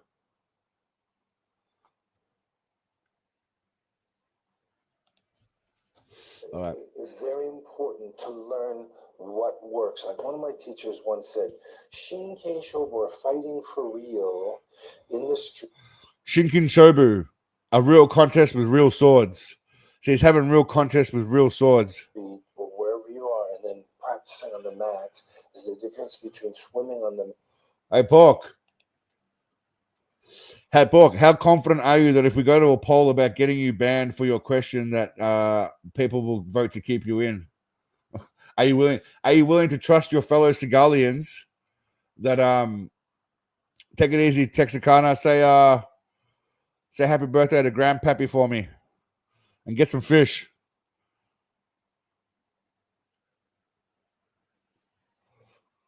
Yeah, how confident are you that people will not vote you out? About don't leave, bro. You're good to go. Don't worry. Yeah, you're fine, mate. It's all right. But the answer to the question, Pork, is no. You know, and you have to fight for real. And if you don't fight for real, I don't want to come up with any superlatives for you. Superlative. Samantha's trying to start a fight with you. Samantha's trying to get you kicked out, Pork. I'm starting infighting between the mods. Because it's not all about fighting, but you will never understand, really the essence of what any martial art is without having to, really defend yourself. Very good point. How bored shitless does the guy on the left look? I mean, So In your day, I am putting words into your mouth. 100%. She did not say that. I said that. Start a fight. years of instructing back in $10 on Sam. Japan, apparently your gradings were legendary. They took place behind closed doors. Can you tell me what a Take Sensei grading would have consisted of for a black belt grading back in the day? This is live, mate. What were you expecting? What were you expecting, Autistic Wolf? So that was 6 years back in the day. And Autistic Wolf, is that you, Phil? Is that you, the Autistic Wolf, Phil? 3 to 5 guys, depending on who you were. And after you went through all of the different techniques, showing, piece by piece what you could do, in the end, you lined up 3 to 5 guys, you put them across the room, and you said, begin. And they would attack you as Yeah, so they do attack you as hard as they can, right? But all they do, I don't know who Phil is. Yeah, someone donated a membership. That was Kat. She's a legend. Yeah, Kat's a bit of a legend. Take it easy, Danny. Donnie, take it easy, mate. Stay out of trouble. Don't shoot anyone because you probably sound like you're in the mafia, but be good, my man. Yeah, so this thing we talks about Rantori or some shit. I can't remember what it's called. Ran something. They all run at you, and you got to keep them off. But it's basically just no skill involved at all. It's got nothing to do with anything. as they could, and they would do anything they could to take you out. And we constantly had people who would have broken nose, knocked out teeth, black eyes, ripped open face. It's Cat with a K, but yeah, she's a legend and glowing, mate. She doesn't have a choice in the matter. It goes to random people, unfortunately. And there was never ever a black belt exam where people walked away without blood everywhere. He's so full of shit. times have changed though, haven't they? It's rare, if anywhere, you'll find today that it takes more than a couple of years to achieve a black belt in most styles. I mean, and nobody comes at you that hard. Randori, that's it. Yeah, Randori. And I used to tell the guys, they said, well, can we come as hard as we can? I'd say, yeah, you go as hard as you can, but keep in mind, the harder you come, the harder he's coming back. Now, we're going to play a little game here for those of you that have been around long enough. I mean, since we're watching this interview, I'm curious to know how many of you will recognize clips that I've used before or audio bites that I've used in some of my videos. If you happen to notice a point that I've used an audio bit, feel free to... What's the guy on about? I don't know. He's just talking about fighting and shit. He's just rambling on about his expertise. Yeah. When we return to The Voice versus Steven Seagal. Fuck off, mate. Blah, blah, blah. Virtually overnight, you came out of nowhere in 1988 with Above the Law, whereas 1985, 86. You were doing some choreography and some martial arts training with the likes of Sean Connery, correct? During the mid-80s. Your first Broke Sean Connery's wrist, by the way. role, though, was a major feature role, and you didn't start with smaller roles like so many actors did. And there's so many stories that float around as to how you got involved in... You're 100% right, Kuro, because he's keeping a straight face and not shitting his pants and laughing, really. Hollywood. One is that Mike Ovitz was a former student of yours, and he took you to Warner Brothers. You did an Aikido demonstration, and Warner Brothers was blown away, and boom, Steven Seagal became a movie star. Is that true? And if not, how did it happen? I hate to admit it, that is true. Okay. That's a true story. You still remember that? That's a true story. Basically, they came to see him. They were blown away by how awesome he was, and they gave him a contract. That's what happens right there. You still remember the demonstration? Everything about it, yeah. Were you introduced a new style of martial arts that no one had ever seen on the silver screen. Right. People used to kick punches of, your Bruce Lees and your Chuck Norrises. Does anyone remember when Michael J. White, there's an interview of him where he says, Van Damme does the spin kicks, Scott Adkins does all those flippy kicks. Tony Jaa does all those awesome things. Steven Seagal. Is Steven Seagal, does Steven Seagal in any movie do anything that you couldn't teach your dad to do in about 10 minutes, realistically? Think about it. Just think that, does anyone actually think that they could not do any of the moves that Seagal does in his movies? As opposed to, let's say, you know, the spin kicks and shit. I'm just saying, think about it for a second. Van Damme. All right. Well, instead of thinking about it, let's just fucking ask the poll. Is there anything Seagal has done in movies that you couldn't physically do? All right, bam. Etc. But he was Aikido. Was there ever any trepidation from you or the producers, the guys at Warner Brothers, that this stuff might not work on screen? There were no flashy kicks and jumping round kicks and flashy stuff. It was mostly joint locks and holds and throws. What most people don't know is that they probably did have some kind of, how do you say, shibai means, like, you know, maybe they were a little concerned about reservations, maybe? Reservations. Yeah. And so they did ask me to do a screen. Look at it from the side. Look at it. Look at him from the side. Like, just look at this. The whole profile of the head. He kind of looks like a bit like a Planet of the Apes kind of situation going on here. I don't know. Test. And I did. And they said, man, you know, this guy has got so much, you know, going on. He's got the charisma, he's got the look, he's got the action. We feel confident after that. And so, I mean, he's being quite modest here, if you think about it. I mean, just listen to him. He's being quite modest. Kicks and jumping round kicks and flashy stuff. It was mostly joint locks and holds and throws. He's got the looks, the charisma. What don't know is that they probably did have some kind of, how do you say, shibai means, like, you know, maybe they were a little concerned. Again, he doesn't speak English. Just remember, he doesn't speak English. They probably did have some. How you say? Some kind of, how do you say, shibai means. How do you say shibai? He doesn't remember English, guys. He only remembers how to speak Japanese. He's that in the moment. He can't speak English. Like, you know, maybe they were a little concerned about reservations, maybe. Reservations. Yeah. And so they did ask me to do a screen test, and I did. And they said, man, you know, this guy has got so much, you know, going on. He's got so much going on, guys. He's got the look. I mean, they're not wrong, but he's got so much going on. 2025, how are you, brother? Good to see you, mate. Got the action. We feel confident after that. And so they handed me 2 or 3 scripts, and they said, you know, make any of these you want. So, okay, so basically what happened was they saw him, they saw how awesome he was, right? They saw how brilliant he was. They gave him 3 scripts and said, you know what? Fuck it. We're the $1 billion movie studio. You're just some dude that is just full of charisma and talent. You tell us what movie you want to do, and we'll go with it. That's how it played out, apparently. And you know, this guy. One moment. I think, is my microphone still on, or are we struggling with the mic? One sec. All right, we're good. Yeah, he's that good. So they gave him a script and said, "Go for it, man." Going on. He's got the charisma. He's got the look. He's got the action. We feel confident after that, and so. They handed me 2 or 3 scripts. 2 or 3 scripts, you know, not 1, 2 or 3. I read them. I came to America as a writer, and I didn't like it. And I said, you know, I think we can do better than this. And they said, well, there's a writer's strike coming up, so maybe if you want to write something. And I said, yeah, I want to write something. The dude's never started in a movie before. He's never done shit, but he wants to write some shit. Yeah. Snort swallow, a bit of a snot swallow. Let's not forget the snot swallow. And they said, well, there's a writer's strike coming up. And the timing is going to be difficult if you don't write it quickly.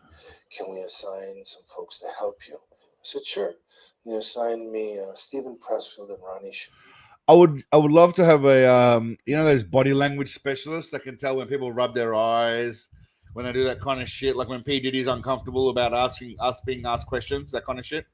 I would love for a body language specialist to be able to sit here.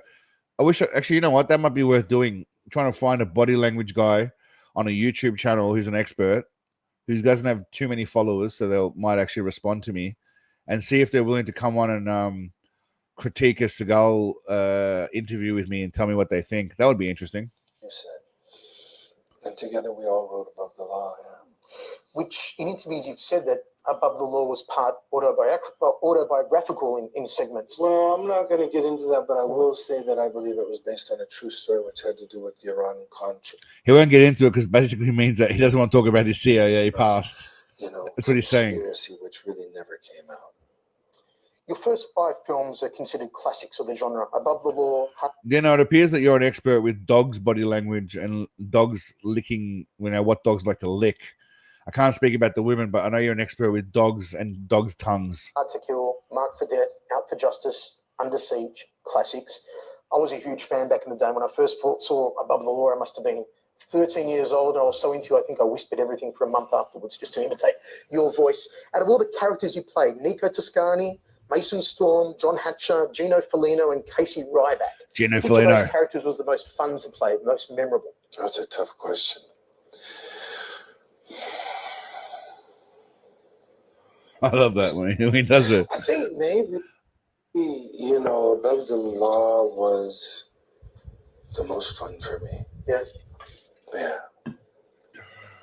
Under Siege, I have to ask the question, 1 or 2? Which one did you prefer? I actually preferred Under Siege 2 to Under Siege 1. Gino Fellatio. I think I like Under Siege 1. Yeah? Yeah.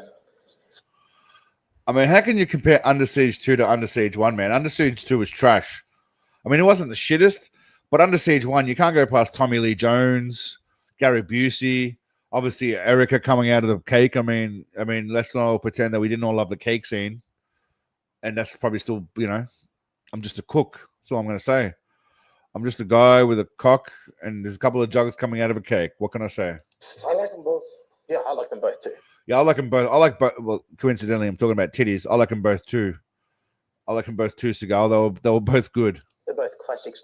So many fight scenes in so many films that you've done. My favourite one, I suppose, the Out for Justice cue ball fight was That's fantastic. my favourite also. It's your favourite as well? Yeah, that's my favorite. What made that one your favourite? Well, I improvised, in Special Force.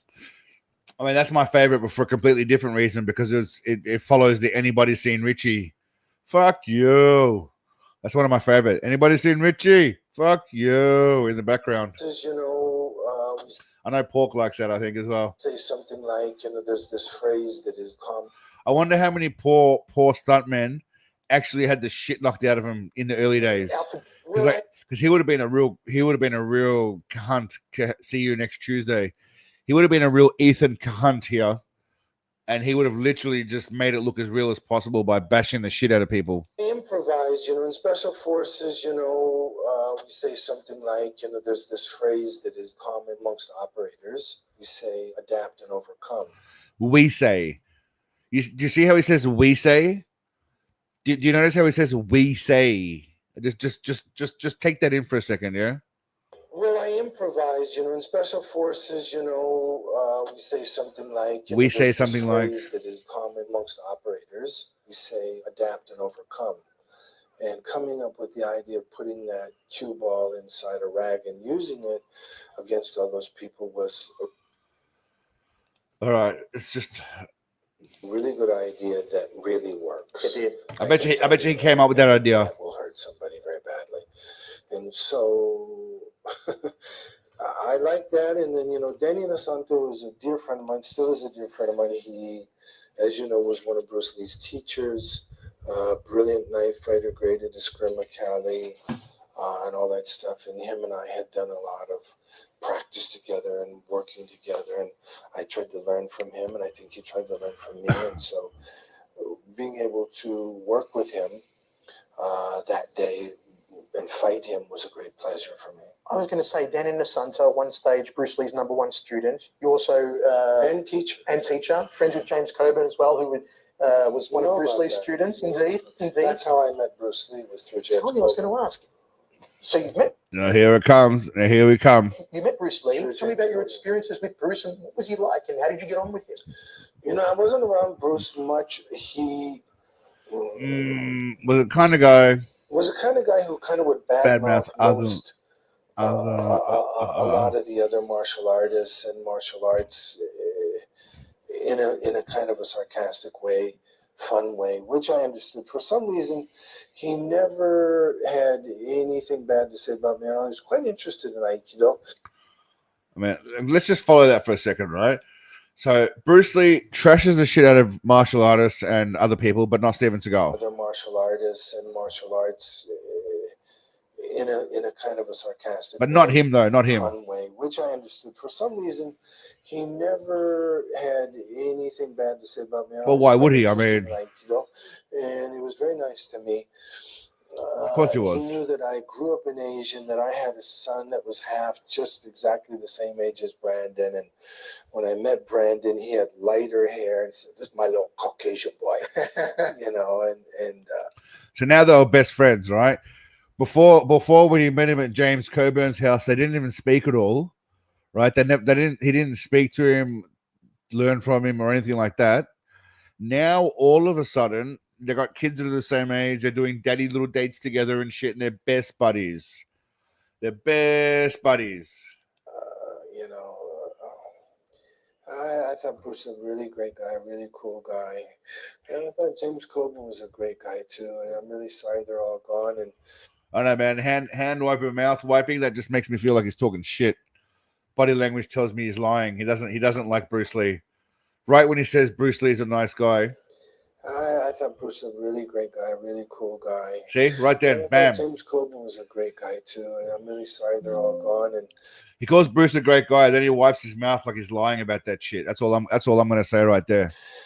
When Brandon was killed like that, they called me a few minutes after it happened. It was in Carolina somewhere. They called me in the middle of the night and they said,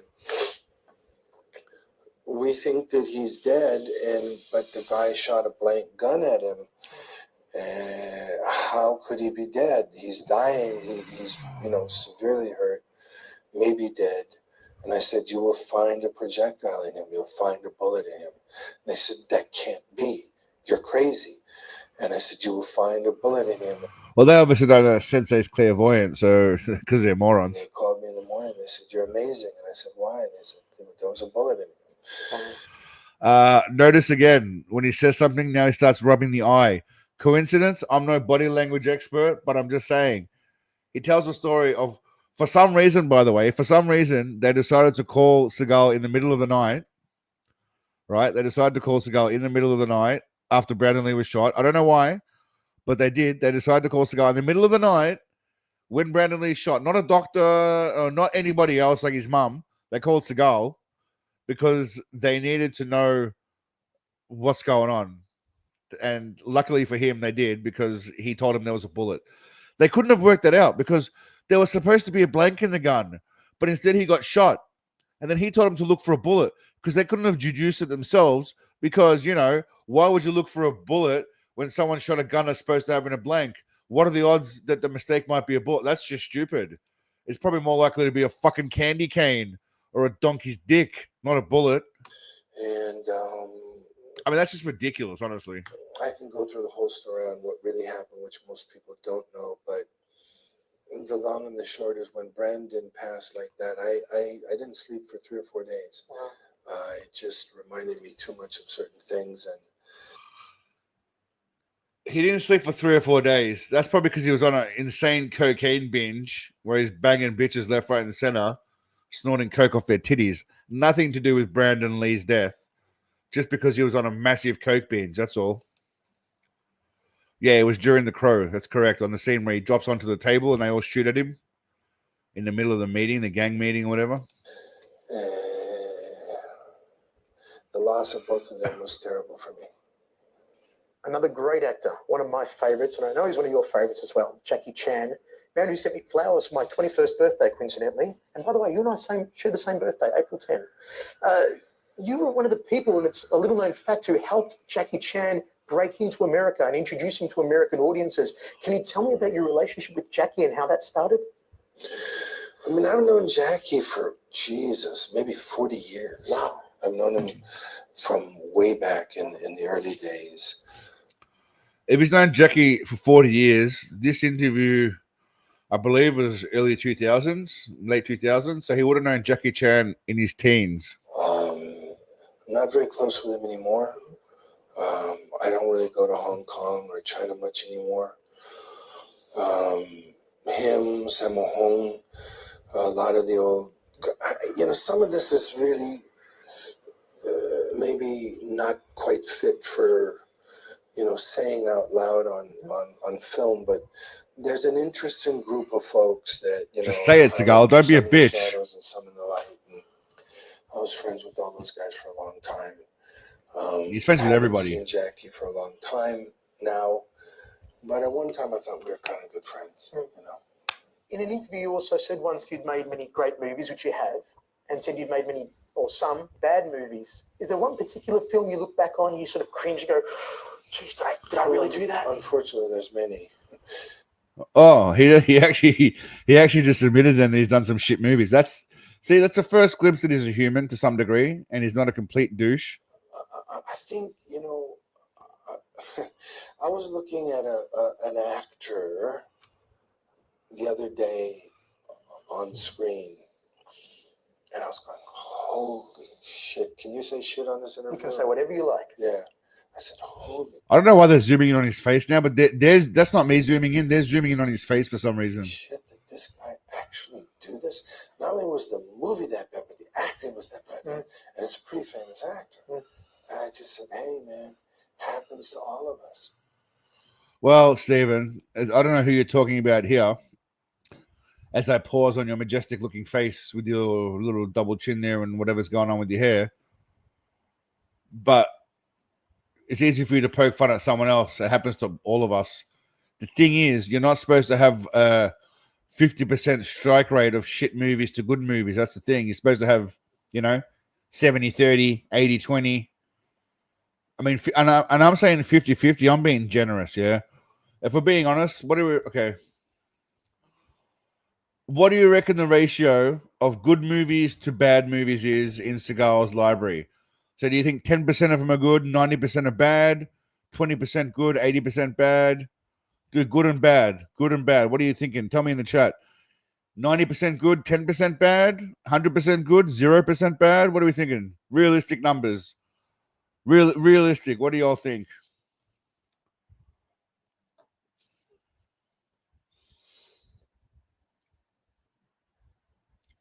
Well, I mean, he's done about let's say 50 movies, right? So 15% would be what, 7.5 movies, roughly. Yeah, 7.5 movies. So 8 movies. If he's done 8 good movies, you have to give him 15%. Let's work it out like that. If he's done 8 good movies, you got to give him 15 or above. And it's a pretty famous actor. And I just said, hey, man, happens to all of us. We all, because we are, I don't want to say victims, but we are. I can't do a poll. How can I do a poll? I mean, I can do a pre-poll. I can do a poll with certain designations then. All right. We'll do a poll.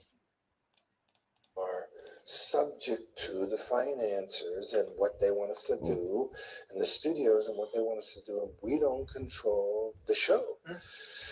So I made a lot of terrible movies and a few good ones. If all your movies were lost forever and some freak fire and all the show reels were gone, but one survived for you to be able to show your grandkids one day, which one movie of yours would you hope survived? It'd probably be On Deadly Ground because of the speech in the end, which, is exactly what Al Gore did, 18 years later, then he got an Academy Award and a Nobel Peace Prize for. I was a little ahead of my time. And I understand they cut quite a bit of that speech out. It was originally much longer, and it really just covered the entire gamut of what's happening with the planet. And yeah, he was a bit of an environmental pioneer.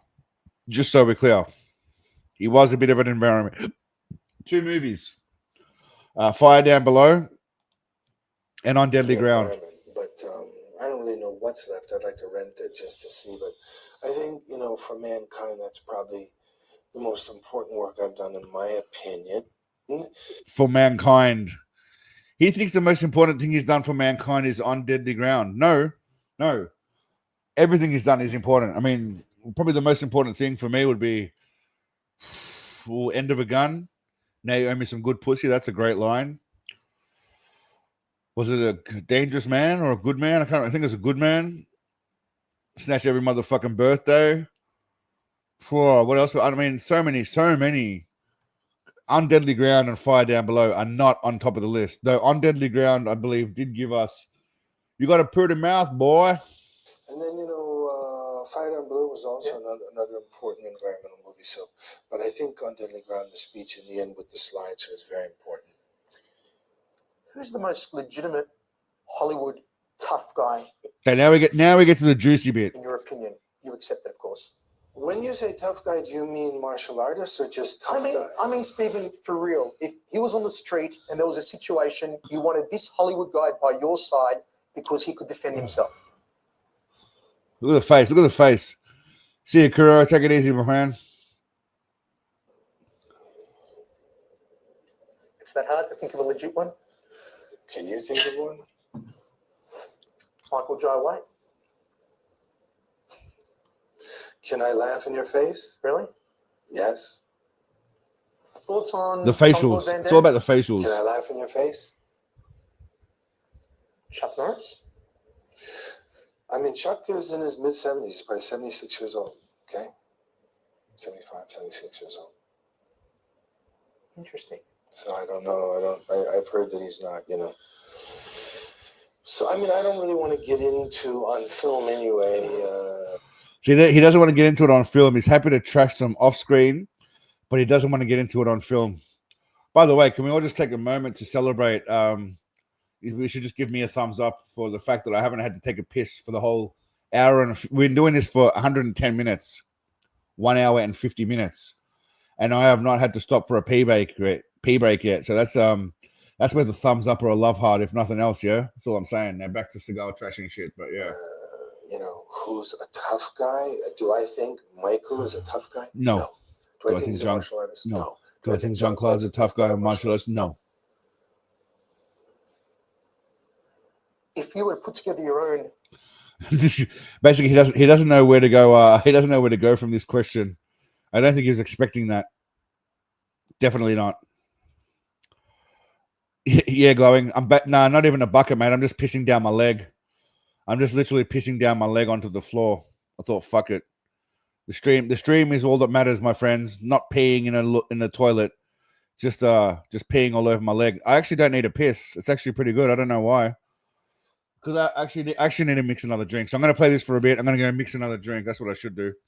Even though we should be finishing up soon, but we're not gonna. We're gonna go for probably another 30 minutes. So buckle up, bitches. All right, give me a moment. I'm gonna just do this. I'll be back in a sec. I'm in my jocks, so I'm gonna play the thing while I go and mix a drink. Ensemble of action stars, your own version of the Expendables, let's say.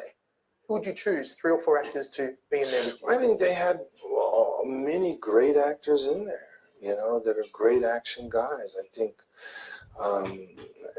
this guy Jason Statham, is that Jason right? Statham? Statham, Yeah. is it? It's not Stratham, it's Statham. Yep. Jason Statham is a wonderful action guy.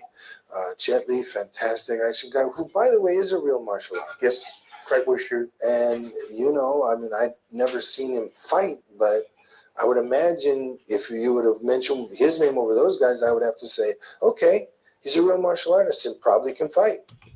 So, let me get this right.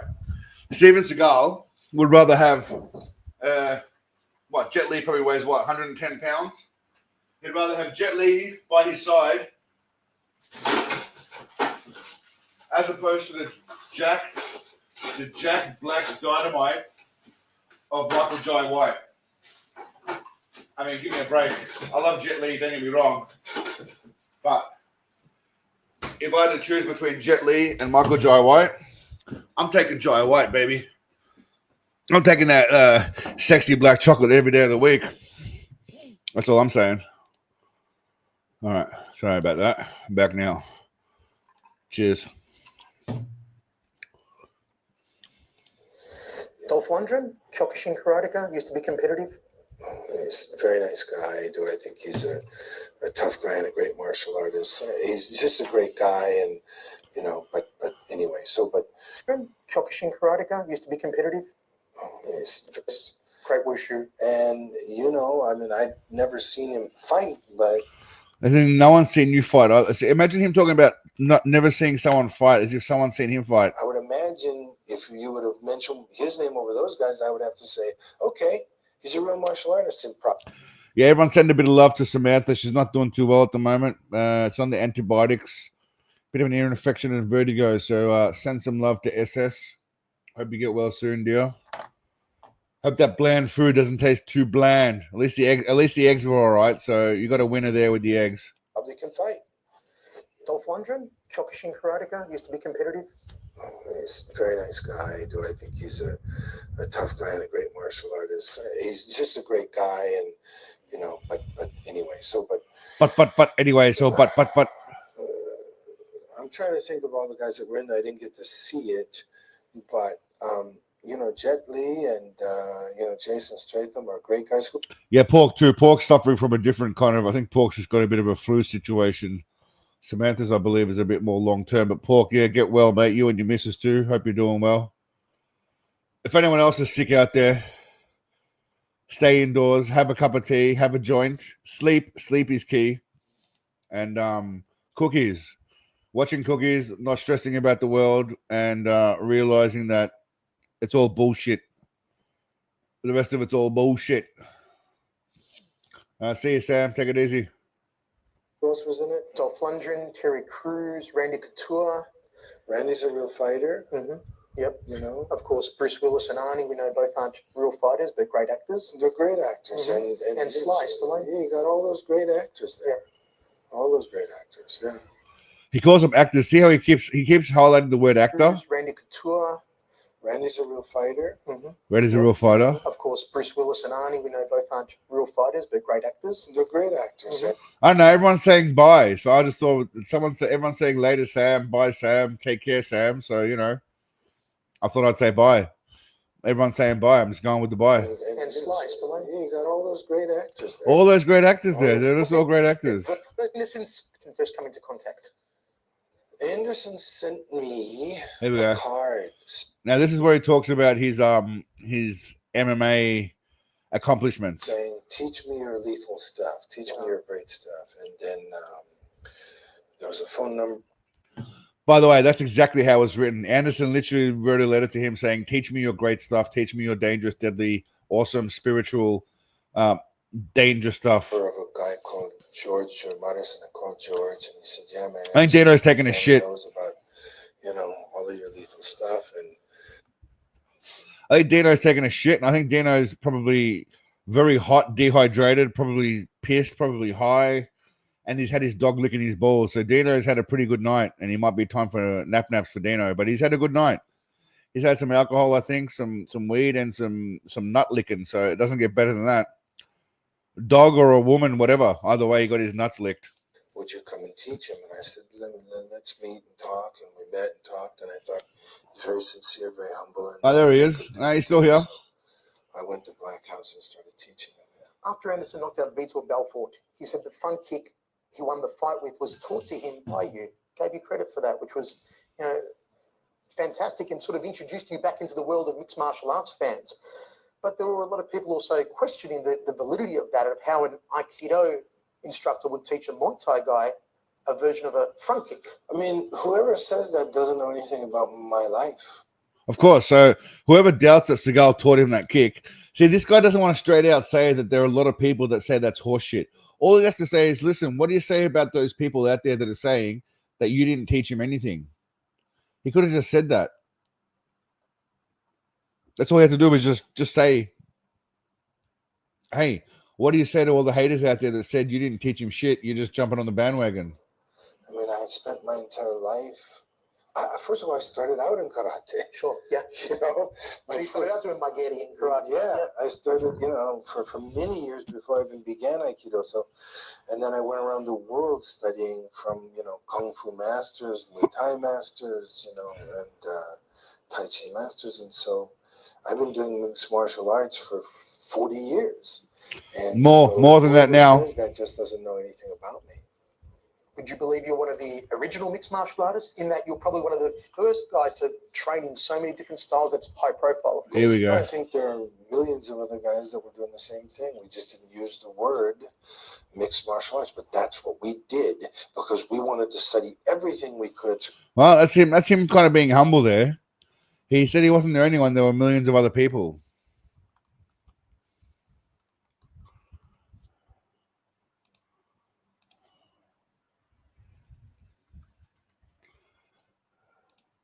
What else we're talking about?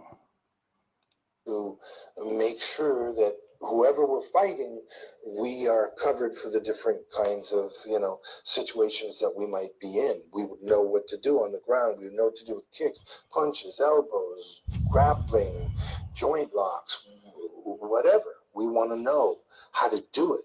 A lot of the old... There's a few questions that we have to answer in the chat right now. Pork, take it easy, mate. Rest up. Dino, good to see you back, and your dog wants round 2. That's good to know. Who taught Stephen to eat? Well, that's actually just born from birth.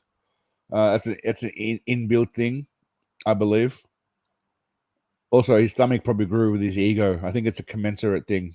It grows parallel with each other. How did he get his hair back? Well, he didn't get his hair back. He bought it. I don't know. I don't even know what it is. I couldn't even begin to tell you what it is, to be honest with you. Wisdom and knowledge and essence is lost today in the modern world. A lot of what the old masters had. He does talk about this in one of his movies. Attrition is beyond most of your modern practitioner's comprehension, because nowadays you have stuff like UFC, for example, where people are getting in there and physically they are, physically. I hate what he. Why does he speak like that? Beyond most of physically modern practitioner's comprehension, because nowadays you have stuff like UFC, for example, where people are getting in there and physically they are, physically, it's wonderful in the sense that they're physically, trying to kind of understand the limits of, their talent and their skill and getting in there. What the fuck's he talking about? And testing it out, and they're great athletes, and some of them are great martial artists and so forth and so on. But the spiritual training that most of the old guys in the olden days used to go through in order to culminate. I mean, yeah, you're exactly right, Dino. He's gas bagging on, right? Talking about how basically what he's saying is that all those guys in the ring, they're awesome fighters and they've got the skills, but they're not spiritually sound. What does that even mean? He's trying to hang shit on people that actually fight for a living when all he does is practices something that he's never really had to use ever against another person with an equal skill set. But yet he has the balls to sit there and kind of underhandedly say, yeah, they can do the stuff in the ring, but they're not spiritual. What? The development of the physical self and the perfection of the spiritual self simultaneously, that's almost lost these days. And like Diro Machido, who's a dear friend of mine and a student of mine, his father and I are about the same age, and we are cut from the same cloth. We went through the same things with the same people. Him and I talk about this a lot. This is something that we really understand. Of course you do. And I have friends like his father and Isayama Sensei, and I could go down the list, who are in their 60s and their 70s, who could kill most of the guys who think they're great warriors that are in their 20s. So he says great warriors. I don't know if he's so he's saying a 60 or 70-year-old Aikido Kung Fu master could kill a 20, 25-year-old dude in the UFC. Like I don't know who we got in there. Who's a young guy in the UFC right now? Like a Bo Nickel. I don't think so. I don't know. It's an interesting one. 30s, kill them instantly. But that's stuff that most people who will hear this will go, "Oh, come on, that's a joke." Yes, yes, most people will. Most real martial arts masters, that's not a joke. Exactly. I mean, I take, for example, one of my favorite martial arts masters ever, Sosei Masoyama, who invented Kyokushin karate. There's a man who passed away in later age and, could still knock out people with one punch and kill with one punch. He used to kill bulls and do shuto strikes and shave the horns off bulls and, the amazing feats of power. He was a good friend of mine. He was? Good friend of mine. Of course he was. Everyone's a good friend of his. Hey, man, there's some dangerous old dudes out there. I had a guy on the latest video say that chicks can't do shit. Anyone who thinks women can beat up dudes, the average dude, I don't know who this guy thinks the average dude is, but the average dude to me is like a guy who watches movies and plays games and weighs about 170, 80 pounds and has no idea how to throw a punch or have any footwork. So, yeah. Tremendous. You know, I was in Kazakhstan, I think, of somewhere crazy in the world the other day, maybe 6 months ago, something like that. And there was a big. This is great, by the way. Listen to this. Listen to this. like a gathering or a convention. Well, yeah, convention, something like that. They were Or strikes. How do you say in English? You know, the amazing big Tukshinkai. How do you say in English? Like gathering or a convention. Well, yeah, convention, something like that. They were doing all this, demonstrations and fighting and competition and all the old senpai, all the old, Kyokushinkai masters. How do you say in English? And they saw me come in. This was like chilling. And they, whoa, he's here, he's here. And they made me come and sit with the other masters, and they introduced me. Can we just listen to this story right now? So he's somewhere, right? He doesn't know where he is. It's just a whirlwind. He's just everywhere all the time. So he doesn't know where he is. He's doing how you say a demonstration in English. He doesn't know how to say that. And all the masters look at him and go, whoa, whoa, wow. Come and sit with us because we feel your big dick energy, even though we probably have no idea who the fuck you are other than your shitty movies. Their senpai. Wow, what a tremendous honor. Tremendous honor. You have mentioned in interviews that the kick you taught Anderson is something you had in the bank. You had in the file from many, many, many years ago. Can you elaborate a little more on the kick? And is it Bro, it's a front kick, man. It's a goddamn front kick. Everyone tells you to point with your fucking toes in a front kick. There's nothing phenomenal going on here. I don't know what we're talking about. He's scratching his eye again, by the way, whenever this comes up, because he knows it's bullshit. Your own version of a Maigeri of a teep It's kick? not. Anyway, everyone can say, oh, it's just a Maigeri. It's not just a Maigeri. What I tried to teach him and Leodo. More face rubbing. You see, most people, when they do Maigeri, they lift the leg and they kick. Sure. What I'm trying to teach people to do without giving away any trade secrets is to kick like this, so you don't see it coming. You don't lift up and kick, you kick like this. And it's the way you hold your foot. It's not like this, like a lot of people do in there. You'll see it all the time, but it's like this, so it's like a spear. A lot of people do this to protect the toes. Is there a danger of breaking the toes? Well, you have to lift your toes up. Okay. You lift your toes up and you're kicking with here. Okay. So that's... So basically, the interviewer's name is Michael Schiavone, Schiavone or something. I don't know who he is. I know he's Australian from his accent, but I have no idea who he is. I've seen an interview talk about Seagal rocking up in... I've got a YouTube short about it. Him rocking up in a bulletproof vehicle that's like gas proof and all this kind of shit. Yeah, I don't know who the voice is, but he must have worked for some American company. No, but it is not a classic typical Maigeri. It's different.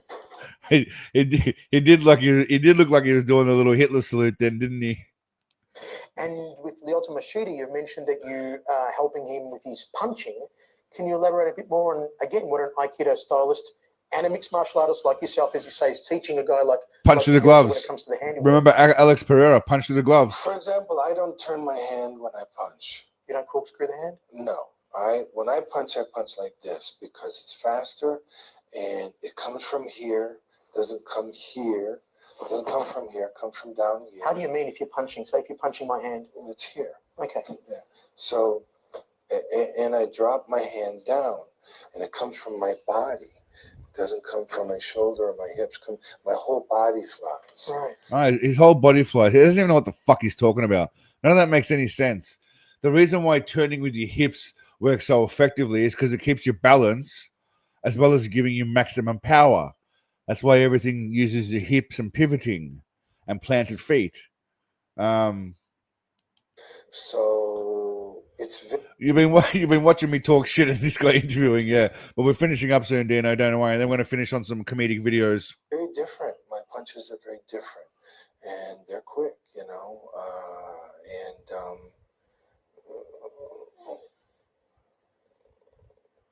I mean, like I said, Leoto's father and I are the same. Yeah.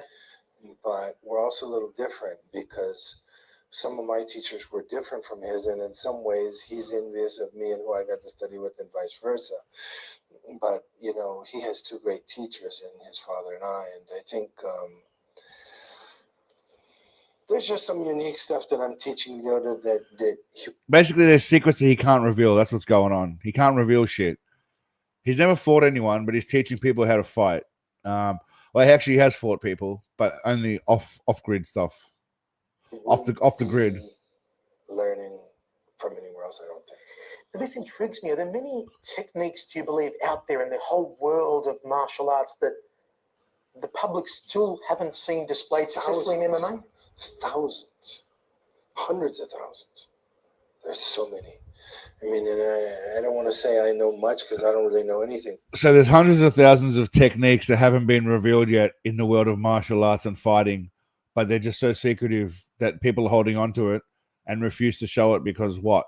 It's a secret and he knows them as well? Is that hundreds of thousands? Just think about that. Hundreds of thousands of shit. But I've forgotten more techniques than most people have learned. Wow. If you could choose to work with any other mixed... He can sever the brainstem. He can either hit you to the throat or he can sever your brainstem if you come in for a takedown, glowing. martial artist that you haven't worked with yet? Who would you choose? Who are you a fan of? I'm working with who I want to work with. You know, those are two of my favorite guys. Basically, he doesn't want to work with anyone. You know, fighters out there. And to me, anybody who enters the ring, enters the octagon is a great warrior, and I automatically respect them. I don't like the concept of people doing the interviews and bad-mouthing the other guy, and I'm going to do this to him, and I'm going to do that. I mean, that's part of the fight game. Bad mouthing the other guy and selling a fight is part of it. You just trashed 3, 4, 5 people in the interview. That has nothing to do with anything. There was no reason for you to say that. He's this and he's that. And I think that that's a disgrace to the martial arts, and I don't like it at all. And I mean, you just literally trashed people. What the fuck are you talking about? You just trashed Michael Jai White, Jean-Claude Van Damme, Chuck's too old.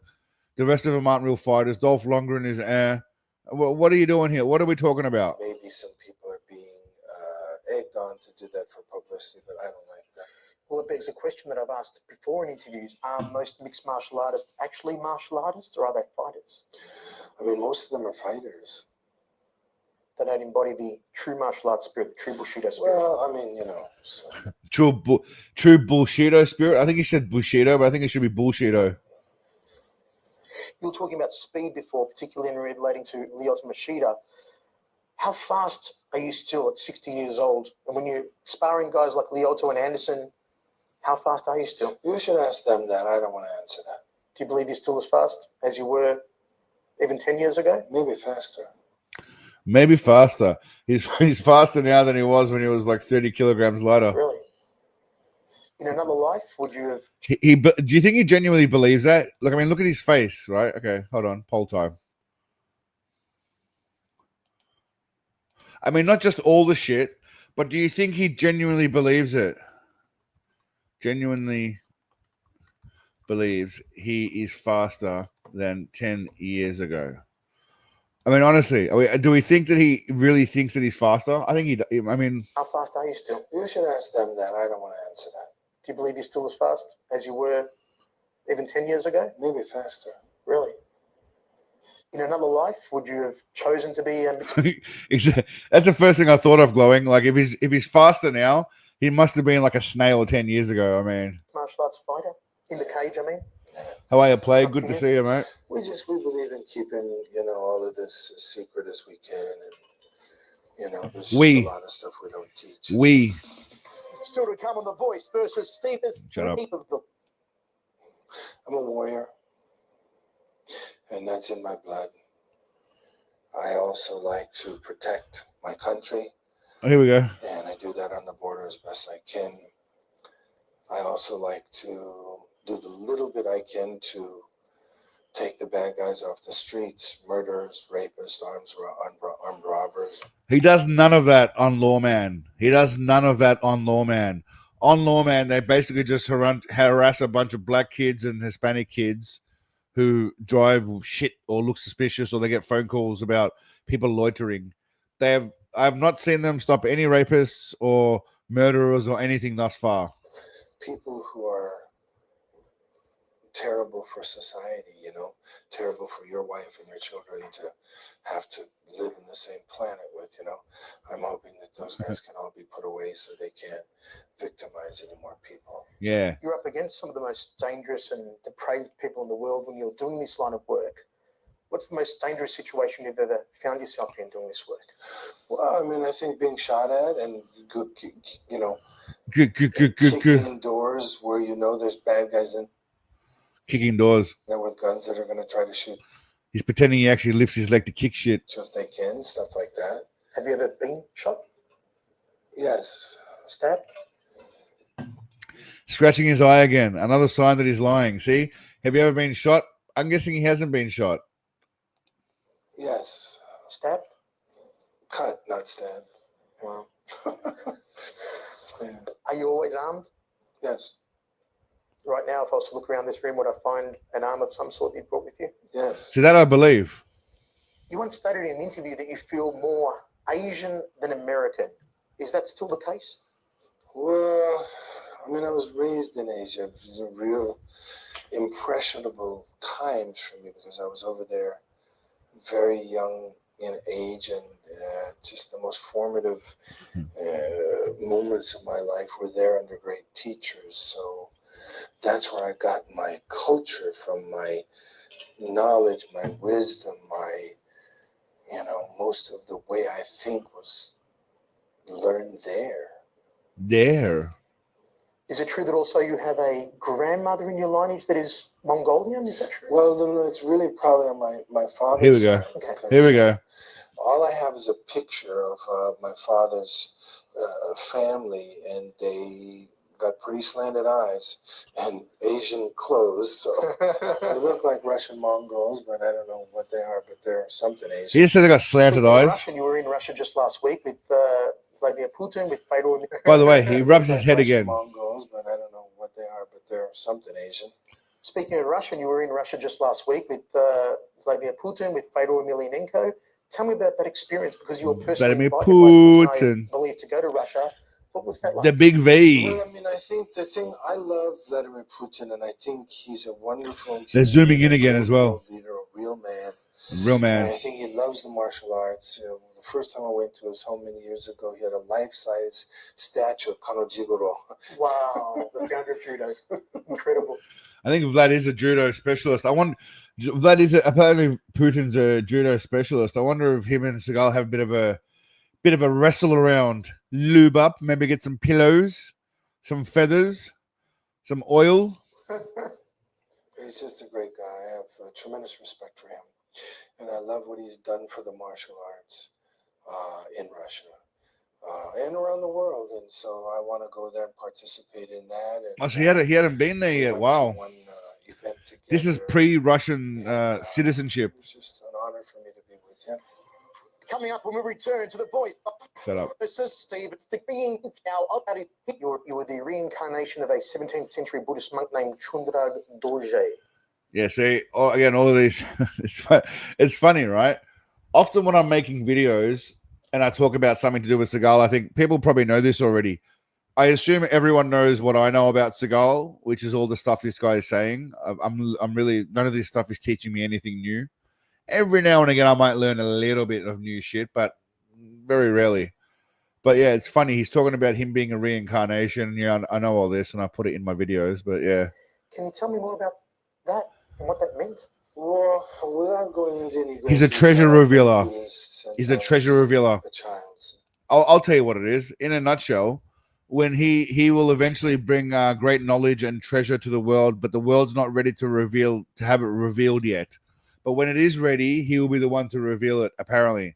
And I'm telling you, that's what Seagalism is. He is a reincarnation. We are just a conduit for the people to hear it, my friends. You're basically part of a 17th century reincarnation. So pat yourselves on the back, motherfuckers. So I was a young boy. I started out being around Japanese Buddhists and somehow gravitated into Tibetan Buddhism. My teachers recognized me, as that person, but it's never really meant much to me in the sense that we don't believe that it's who you were as much as who you are in this life. And if I can learn anything from, past life memories or any of the great things. Well, if it's about who you were in this life, then you might be fucked. I'm not saying you are, but you might be in some fucking trouble. That turned up towards I did, that would be great. But I think I just like to keep my shoulder to the wheel and, learn as much as I can about Buddhism and how to help others, how to have compassion, how to make the world a better place. And to me, Buddhism is more about altruism and compassion and how you live your life and trying to make the world a better place than it is a religion. Make the world a better place. Have you ever thought of branching into comedy roles in acting? I mean, I remember I saw a Mountain Dew ad in which you were absolutely hilarious. I think I can be very funny. I think you can be funny too, but not the way you're thinking about sugar tits. You can be funny in what's the word? Indirectly, I guess, or coincidentally. Oh yeah, but definitely not deliberately. Everyone who knows me thinks I can be very funny. I would love to do a comedy if the right one came along. If you could go back in time, He's Stephen, never done a change comedy at all, I don't think, anything has about he? your life, Really? Any period of your life? Onion What would you movie, choose if you maybe? chose anything? Well, without getting too personal, I would just say that my biggest flaw is that I want to believe that not all people are evil. And I want to be able to trust people, and I've trusted the wrong people many times. Zooming in again. Someone's zooming in again. Extremely costly, because there are scam artists and liars and thieves and criminals that will say anything you want to hear and can do some of the most damage. Yeah, that's pretty much the whole internet right now, if we're being honest. Liars, scammers, saying anything to just get people to do whatever.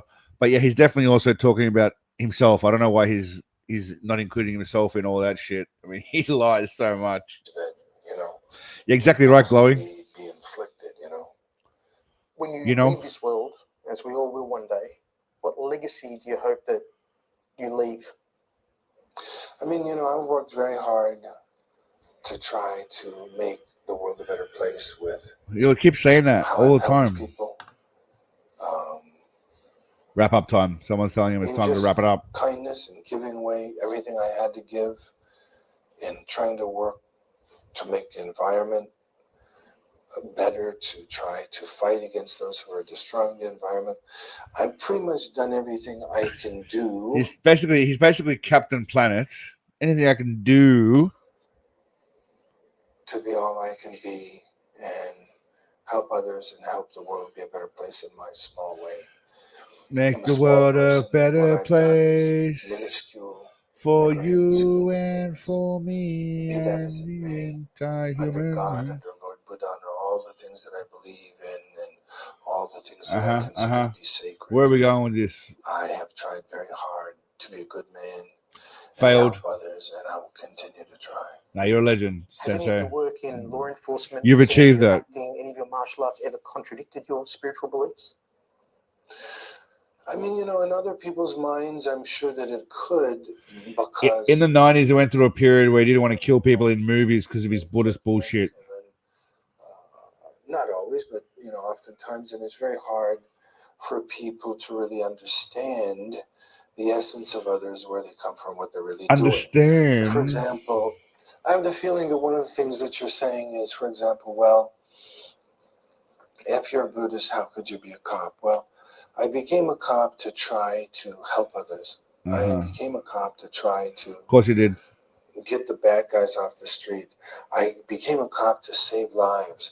This was normal. This wasn't even crazy back then, by the way. And many times in my life, I got to take someone who is a murderer or a rapist and get them off the street. That was just when he put himself to bed. He's talking about when he just took himself to bed.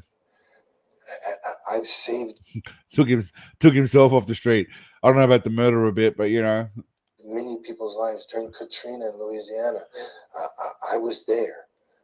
I got to save lives. I mean, who is he trying to convince that he's a good guy here? So that to me is more important than sitting up on a throne in robes and, you know, preaching the gospel. I don't mind.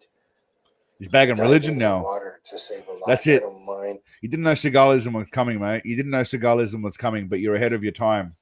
getting my Tell them. hands dirty to help someone who needs help. If you had to choose the most rewarding experience, other than family, of course, which is so rewarding for all of us, would it be the work helping Lightning people out bolt. of Katrina and Lightning situations bolt, like that obviously. you've done over and above your martial arts accomplishments or your movie Or accomplishments banging all or those anything young else? actresses on set.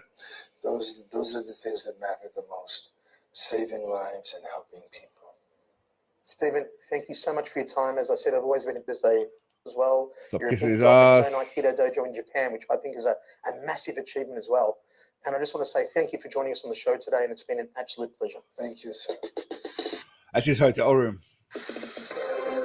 That was probably one of my favorite interviews with Seagal because he just talks a whole bunch of crazy shit. Like, I mean, a lot of crazy shit. All right, we're just going to finish on 1, 2, 3, 4, 5, 6, 7. I got 7 or 8 little videos that I saved later that I think we'll finish on for a bit of laugh. But what did y'all think about the interview? I mean, he talked a lot of crazy shit in there. He talked a lot of smack about a lot of people too. And the interviewer was enabling him because it's worth it to enable him. But that's one of my favorite interviews with him. In the early days, he had a real cocky attitude. It was a different kind of cocky attitude to that. That was at the point where he kind of thought he was a spiritual god, whereas earlier he thought he was a legitimate King Dick kind of Hollywood. So his interviews weren't as fun, but that was a good laugh. Now, anyway, all right, 2.5 hours. We're coming up to 2.5 hours, so we're going to finish up soon. But I do just want to play some funny moments now. Rick James, I don't know, man. This makes me laugh. And for that girl backstage, make it publicly clear. Never mind who you thought I was. I'm Rick James, bitch. I mean, how much cocaine do you think that guy was on during his run? How long do you think this guy was? What do you reckon his longest bender was? It's got to be what, a couple of weeks straight. Girl backstage, and for that girl backstage, make it publicly clear. Never mind who you thought I was. I'm Rick James, bitch. I mean, he was taking all the coke. Rick James was taking all the coke. All right, now I wish Joker was here because Joker would appreciate this. Is anyone else in the chat military or ex-military, or like really old military, or even recent military? Any vets in the chat? I love Shane Gillis. I don't care what anyone says about Joe Rogan. Couldn't give a fuck. But Shane Gillis is for me is one of the funniest comedians. I think he's not very political at all, and he gives shit to everyone. And I think he's I'm glad he's getting the recognition he deserves. Truly might be the go. Walter Philippek. This was the first guy I've ever seen that had literally zero PTSD. They'd ask him a question and be like, well, some of those Japs, they would have grenades when you go to take care of them, so I'd bayonet them. They're like, don't you think that's a little cruel? He's like, it's cruel, but anyway, I've done it. The best line in it, though, they're like, were you ever like afraid while you were there? He's like, no, I didn't have a girlfriend back home. All I had was some family. I didn't care if I died. I didn't care about nothing. I still don't care about nothing. Dude, he executed a prison, and he talks about it. He's like, so my commanding officer, he told me, take the Savage. back, but you be back here in a minute. I said, yes, sir. Well, the line was a lot further than that, and I didn't want to be out there by myself. So he takes this Japanese prisoner back. So I told him, give me what you got in your pockets. And all he had was one picture. And I said, give me that picture. And he said, no, no, no. And I said, yes, yes, yes. So I shot him. And then it cuts to him holding up the picture. And it was him and his boys chopping off heads in front of the Great Wall of China. I don't know. I just like that old guy. He's just a savage. He just doesn't give a fuck. Killed whoever he killed, and now I don't know. Is this can't be a real commercial, right? I don't know what this is, but if it's fucking great. Yeah, the dude was a Savage Army dude. He just killed whatever he had to kill. He killed that dude. Took his photo, but it turns out it was a photo of them killing people in front of a military camp or some shit. I don't know. But that guy was just a savage. That old fellow was a savage. It's kind of like the old guy is a sniper. Have you seen it? You've probably seen his little YouTube shorts of the ex-military sniper playing like Call of Duty or some shit. Yeah, I think it's like that, but with a lot less joy and PTSD going on. Anyway, I don't know if this is real or not. This has to be fake. It's not acceptable It's not acceptable to call me a spick. To call me a chink. To call me a fag. Niggers, Jews, homosexuals, Mexicans, Arabs, and all kinds of different chinks stink, and I hate it. It's not. Now I know the Dave Chappelle bit wasn't real, but was this some kind of commercial in America, or what the hell was this? This wasn't part of the Chappelle show, surely. It's not acceptable to call me a nigger. It's not acceptable to call me a spick. To call me a chink. To call me a fag. Yeah, I know about all that, but I know the first part was real. Okay, what was it? What was it an ad for? Like discrimination or some kind of anti-racism ad? Niggers, Jews, homosexuals, Mexicans, Arabs, and all kinds of different chinks stink, and I hate it. It's not acceptable to call me a nigger. It's not acceptable to call me a spick. To call me a chink. To call me a fag. By the way, I only use 3 of those 4 slurs if I was going to describe those groups. If I was going, I wouldn't call the Asian lady a chink. I would use a different word for that. That's all I'm saying. But yeah, that's not the go-to word in Australia. Chink. That's very outdated. Okay, so this is why you should never buy self-driving fucking cars. If anyone owns a Tesla or any shit, get rid of it now. I'm in a Waymo Connected car. to rider support. This And call may be recorded for quality assurance. This car is just going in circles. Fuck that shit, man. Fuck that shit. Waymo support. I'm just calling because I received a notification. This is like Arnold Schwarzenegger when he's in that car, the robo-taxi. Your car might be experiencing some routing issue. Please Yeah. bear with me while I am. Yeah, I got a flight to catch. Why is this thing going in a circle? I'm getting dizzy. Look at what it's doing. I understand. I'm really, really sorry, Mike. We're currently working with the situation of the vehicle. Is it circling around a Fuck that shit. parking lot, right? It's circling around. Yeah, it does sound like. Well, it sounds more like pook than look. But yeah, A parking lot. I got my seatbelt on. I can't get out the car. Has this been hacked? What's going on? I feel like I'm in the movies. Is somebody playing a joke on me? fuck that. And I got a flight to catch.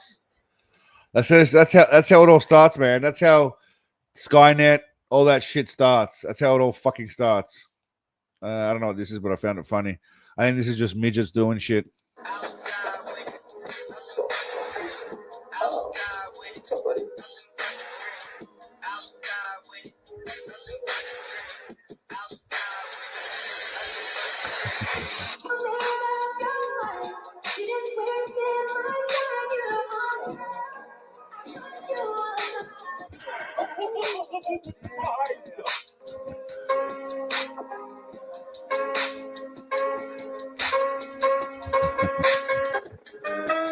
I don't know, there's something about midgets or short people, little people in videos. They're funny. I mean, not against them. It's just funnier though for some reason. I don't know.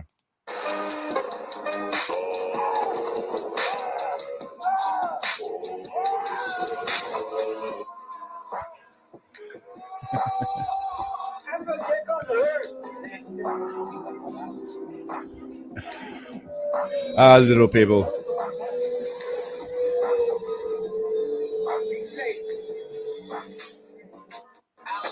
Hey man, one of my favorite comedians is Warwick Davis. I highly suggest, if you guys haven't seen it, there's a show called Life's Too Short. It's British humor. You might like it, you might not.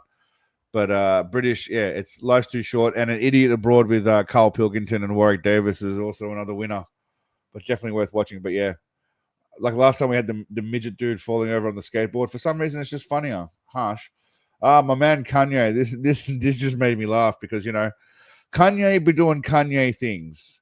Kanye got some great songs. They fucked around with him a lot, but he's not altogether there. But Kanye be doing Kanye things. You want me to repeat? No. Well, why don't we do this? Let's take a quick break. When we come back, we're going to We're not going to Jimmy Kimmel the situation. No, we're going to come right back. No, we're not going to come right back. Okay. We're not going to Jimmy Kimmel the situation. Fair enough. We're going to give me time to think. Okay. Fair enough. You asked me a serious question. His face. And I'm going to take some time to think about my answer. I'm going to use time to my advantage in this situation. Now repeat the question. I mean, this is the guy, by the way, who said that one day he wanted to rule the world. He thinks he was going to run for president. but he said he thinks he's meant to rule the world. He just has a go at the guy, right? Because it's a serious question he has to think about. And then he doesn't want to go to a commercial, but then he asks the guy what the question was again. I don't know if he's buying more time, but yeah.